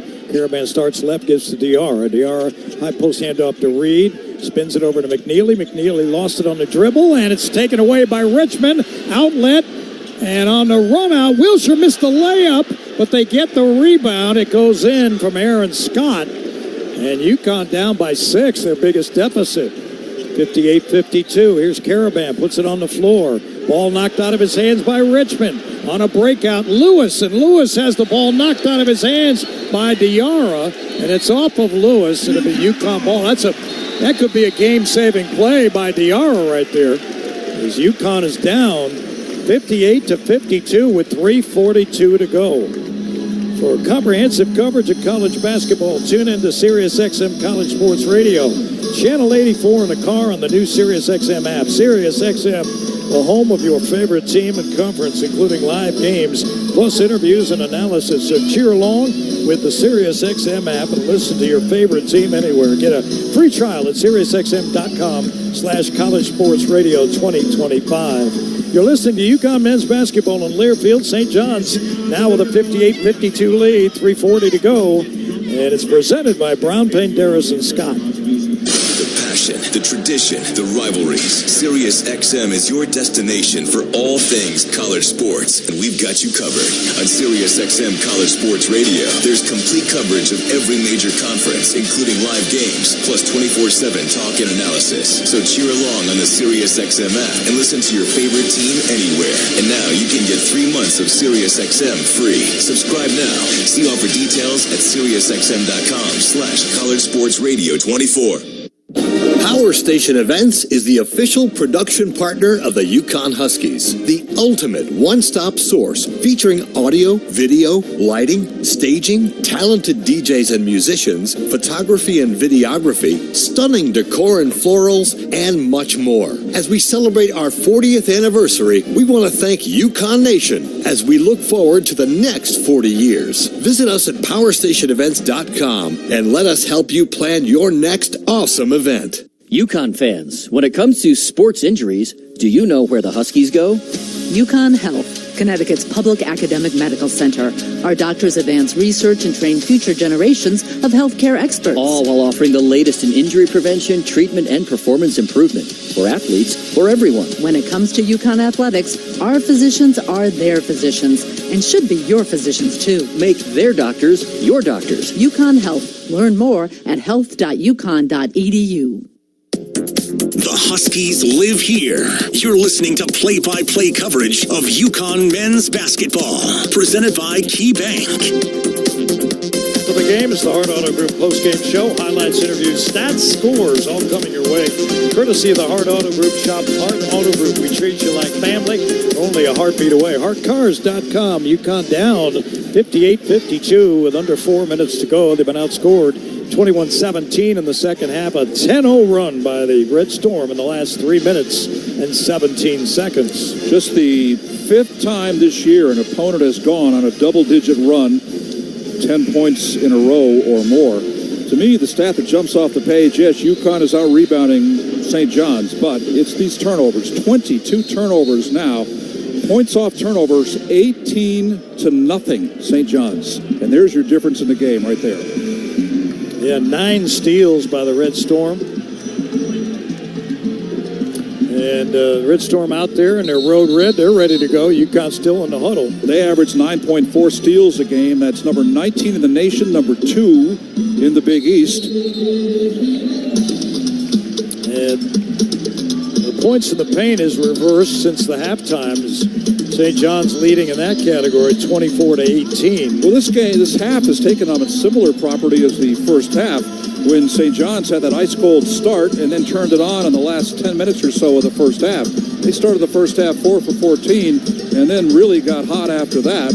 And in the second half, they started 1 for 13. They've now hit 8 of their last 15 shots. Yeah, full court pressure has given UConn some trouble. I'll tell you why. It takes time off the clock for them to run their offense. And they've been forced into a lot of shots under 10 seconds. And here's Diarra, front court left. Haas now gives it up to Ball, hands it back to him at the left hash. Diarra with a right-hand dribble. Fires it right to Karaban. Karaban in the far corner to Ball. Ball looks to give it back to Karaban, and he does. Alex back to McNeely. McNeely spins to his right. Down to 4, puts up a tough shot. And it's rebounded by Richmond, and he's fouled by Diarra. And that's going to put Richmond on the line here. McNeely was trying to draw a foul, a 3-shot foul on that play. UConn has missed its last 3 shots from the floor, all missed 3-pointers by McNeely, who's now 2 of 8 outside the arc. All right, so Richmond will go to the line here, shoot 1 and 1. Diarra picks up foul number 3. UConn 5 turnovers in the last 4 minutes, 8 turnovers in the last 6 minutes. Most of this big run for St. John's came after Johnson went to the bench with his 4th personal foul. All right, Richmond's free throw's good, the front end. And Richmond will get another opportunity. He's now got 11 points, second best on his team. Gamble got really quiet. 11-0 run. Another chance for Richmond. UConn trailing by 7 now with 3 minutes and 11 seconds to go. Richmond makes both. And again, the Red Storm goes full court pressure. They pressure the inbounder. It's Karaban. Karaban looking to get it in and having trouble, has to call timeout.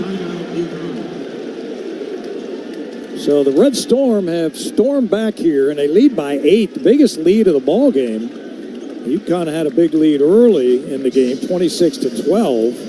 8.5 minutes in, but it's been St. John's with the advantage since then. UConn hadn't scored in 4 minutes and 1 second. And those turnovers just have been deadly for UConn. They had 10 in the first half, 12 here in the second half after 25 at Marquette on Saturday night. The school record is 32-84 set against Fairfield, a game UConn won. In the 6 overtime game against Syracuse in 2009, UConn had 27 and lost. Also, in 1997, they had 27 and lost at Pittsburgh. 3 games had 26, including the NCAA Sweet 16 game in 2006 against Washington. UConn won that game in double overtime. The Marquette game is farther down the list at 25, and we've still got 3:11 to go, and UConn's challenging to put another one on that list. Yeah, St. John's came in 13th in the country in turnovers forced. They're at it again. They lay off UConn here. They don't pressure them. Diarra gets it into the front court, lost it, regains it, double-teamed, and a foul is called on St. John's. Wow, that was a bailout. They were double-teaming Diarra, almost fumbled the ball, and that should be the 7th team foul, I believe. Or maybe I'm wrong. They're going to inbound the ball. I thought it was their 7th. Wiltshire picks up foul number 3. They get it into Diarra, now Ball out front to Diarra. Haas now high post hand off to Reed, gets it back, and Diarra looking out front. They go to Reed and a cut inside, and he is fouled. He would have dunked it there too. So that's going to put Reed on the line, shoot 1 and 1. Good news is it stops the clock, just under 3 minutes to go. Huskies' last field goal came with 9:15 to go, a long 3 by McNeely. That's over 6 minutes ago. All right, so the Reed front end is good. Richmond has 4 fouls now. He's got 12 points, second leading scorer. R.J. Lewis is the leading man with 15 on 18 shots. That free throw ends the 12-0 St. John's run, equaling the longest opponent scoring run against UConn this year. All right, Reed, another opportunity, and that one is good. 60-54. St. John's with the lead. Crowd on their feet. UConn goes full court pressure. And R.J. Lewis sprints to the front court. And he lost the ball. He tried to go to the basket. And he lost it off his chest. And it'll be UConn ball. Terrace Reed is limping up the court here. So it'll be UConn ball. 2:49 to go, trailing by 6. 7 turnovers on the Storm. Yeah, Reed landed awkwardly on his left leg there, trying to chase down Lewis. All right, Diarra across the timeline. Right to left, guarded by Smith, keeps his dribble, gives to McNeely out front. McNeely spins to his right, goes to the basket on Ejiofor and lays it in. 60-56, and now a steal by Caravan, but he knocks it off his own leg. Nearly turned him over with 2.5 to go. Now Richmond coming back with 4 fouls. He's going to replace Aaron Scott, the senior forward. So Liam McNeely now UConn's leading scorer. 14 points, 10 rebounds, but 4 for 13 shooting. The UConn crowd coming alive. They get it into Richmond. Richmond walks it across the timeline. Left to right on the left sideline. He's ISO'd with McNeely. They double him for the moment. He ducks inside. He gives it up to Lewis, and Lewis's jumper is good from 15 away. Straight on the basket. 62-56. UConn trails with 2:10 to go. Diarra gives to McNeely. Walks it across the timeline on the left sideline. Gives it up to Caravan. Caravan back outside of McNeely for 3. It rims in and out. The rebound, Reed. Reed powers in over Ejiofor and banks it in. 62-58. UConn down 4. 15 rebounds by Reed. Minute 50 to go. Here's Richmond, guarded by McNeely. You got a fifth-year player guarded by a freshman on the left sideline. Richmond doubled for the moment. Spins to his right. He lost it. Diarra comes up with it. And whose ball is it? Oh, they say it's going to be St. John's ball. It was right in front of us. They're going to review it, but I think they got that one right. Looked like Haas dove and touched it. 4-1 out of bounds. Still a minute 31 to go. St. John's is at 5 of their last 6 shots from the floor. So the Huskies need to do a little work on defense and then score at the other end. Yeah, both teams are right around 40% shooting in this one. It's been kind of ugly, 62-58. Mr. Crispino's given me quite the complex homework assignment here. The last time was UConn's lost back-to-back games at Gamble. Right now I'm back to 2019. Of course, their last game here was against Creighton. They lost that game. Was that the COVID year? It can't be. Is it? No, COVID was 2021. It's been a while, that's for sure.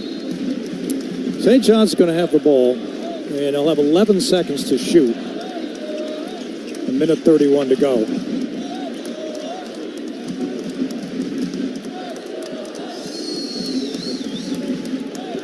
It'll be Richmond to inbound the ball, guarded by McNeely right in front of us on the right sideline. Up front to Lewis. It's guarded by Caravan. Starts to his right. Drives into the paint. Moves into the paint. Got away with a travel, and then he banks it in. Well, he slid his feet to the right and able to score. And with a minute 15 left, it's a 6-point game, 64-58. McNeely gets bumped by Lewis, and that's going to be Lewis's 4th. And Rick Pitino really upset by Lewis's move there, and that's going to put McNeely on the line. Minute 11 to go, and it stops the clock. That's big.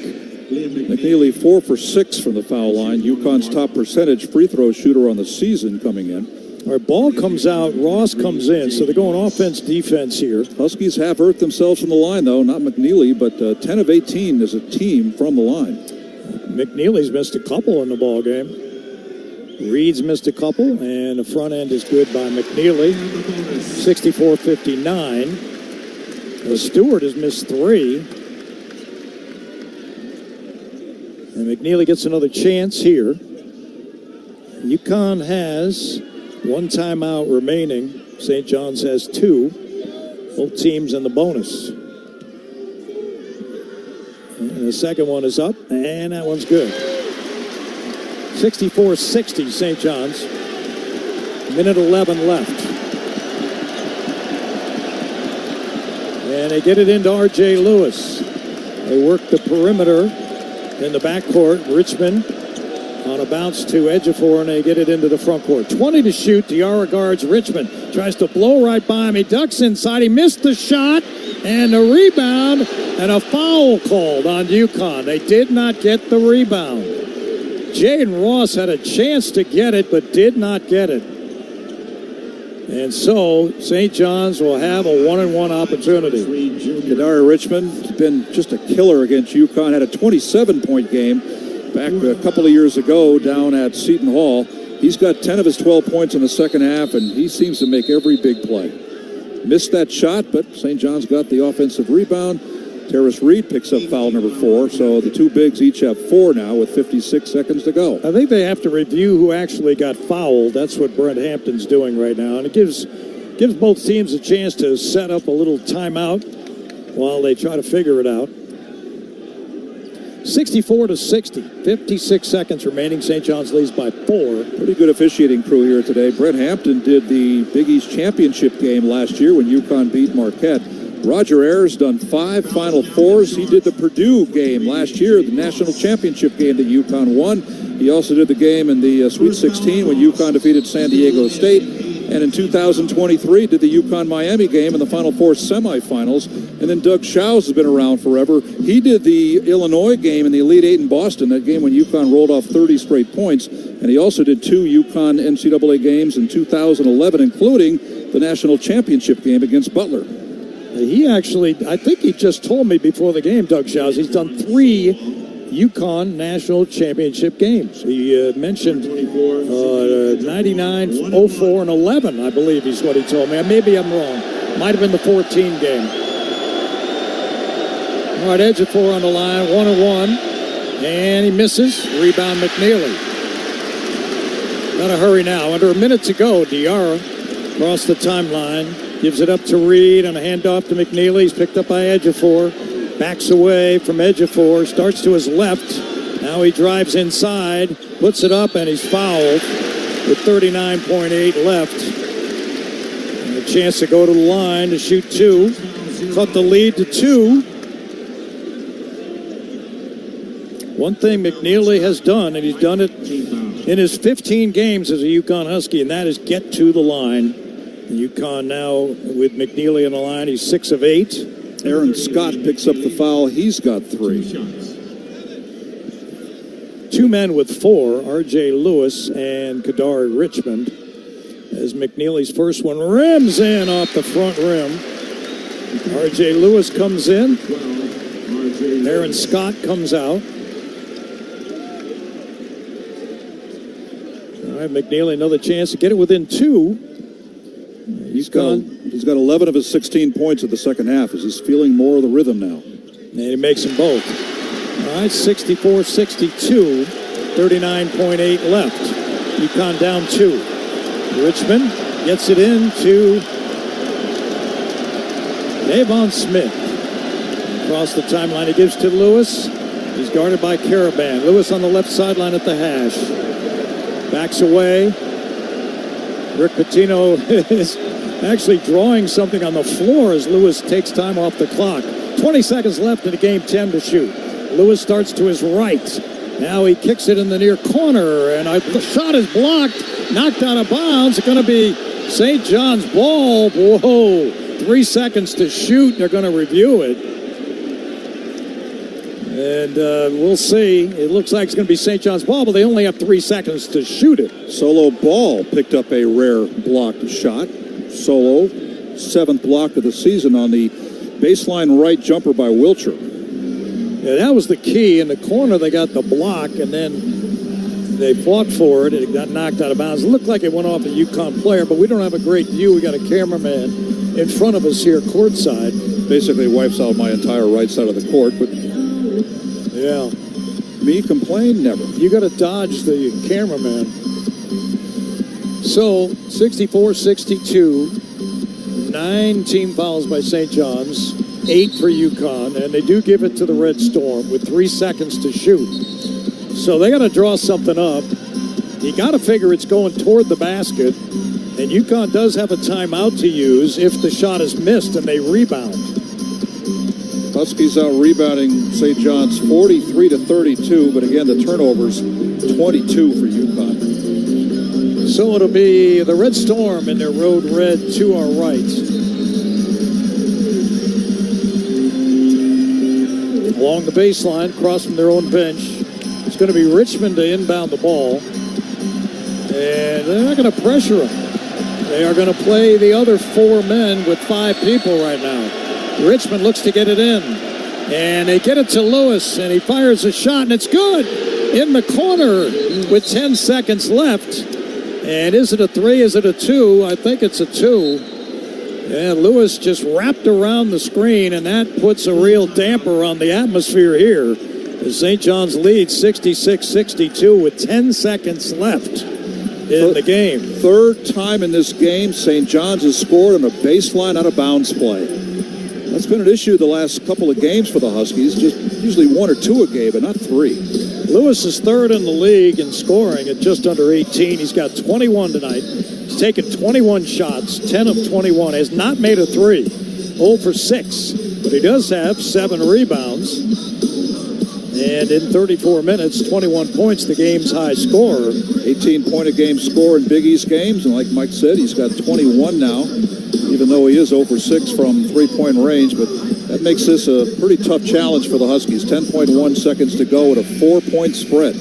It's interesting. I don't know what Dan will try to do, try to score a 2-point basket right away, and he's out of timeout, so he can't stop the clock. They have to draw up something to pressure the inbounds and hopefully make a steal if they score. A 3-point field goal won't get it done. He just brought Jalen Stewart in. Stewart had another good start. His problem is being consistent and continuing that. He had 9 points in the first half. He's got no points in the second half, but obviously he's on the floor now because he is an outside threat, namely a 3-point threat. Another close game for the Huskies. They've been in a bunch of them this year. And they've had the best of it 6 times in games decided by 6 or less. They've been 6-3 in those. But here, this is just about an impossible task. Down by 4. McNeely to inbound to baseline right. And he looks to get it in. And he gets it into Caravan, back to McNeely. He drives to the basket. McNeely will lay it up and miss it. And a rebound, Ejiofor, and that'll do it. 2.9 left, and the Red Storm has come in to Gamble to win the ball game, 66-62. And they'll go to the free throw line to finish it off there. Ejiofor got the rebound.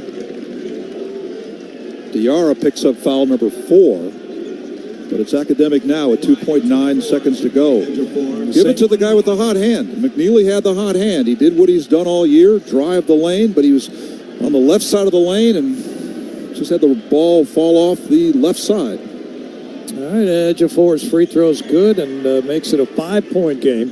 67-62, so St. John's are going to win their 10th game in a row and snap a 4-game losing streak against UConn. And their top 15 ranking, their first since 99, it will be right where it is. They'll maybe increase as Diarra throws it up at the buzzer. That ends it. 68-62. St. John's wins over UConn here tonight. And the Huskies have dropped 2 in a row at Gamble Pavilion. I'm back to 2018, Mike. I've not found 2 in a row at Gamble. I'm still going. Start of the 2016-17 season, Paul Roper. Thank you to, that was the 2 games to start the season. 2 really bad losses. Huskies lost their home opener here against Wagner, 67-58, and then lost the next game to Northeastern, 64-61. I hadn't gotten that far back. I was 1 year away from that. But anyway, that's the answer.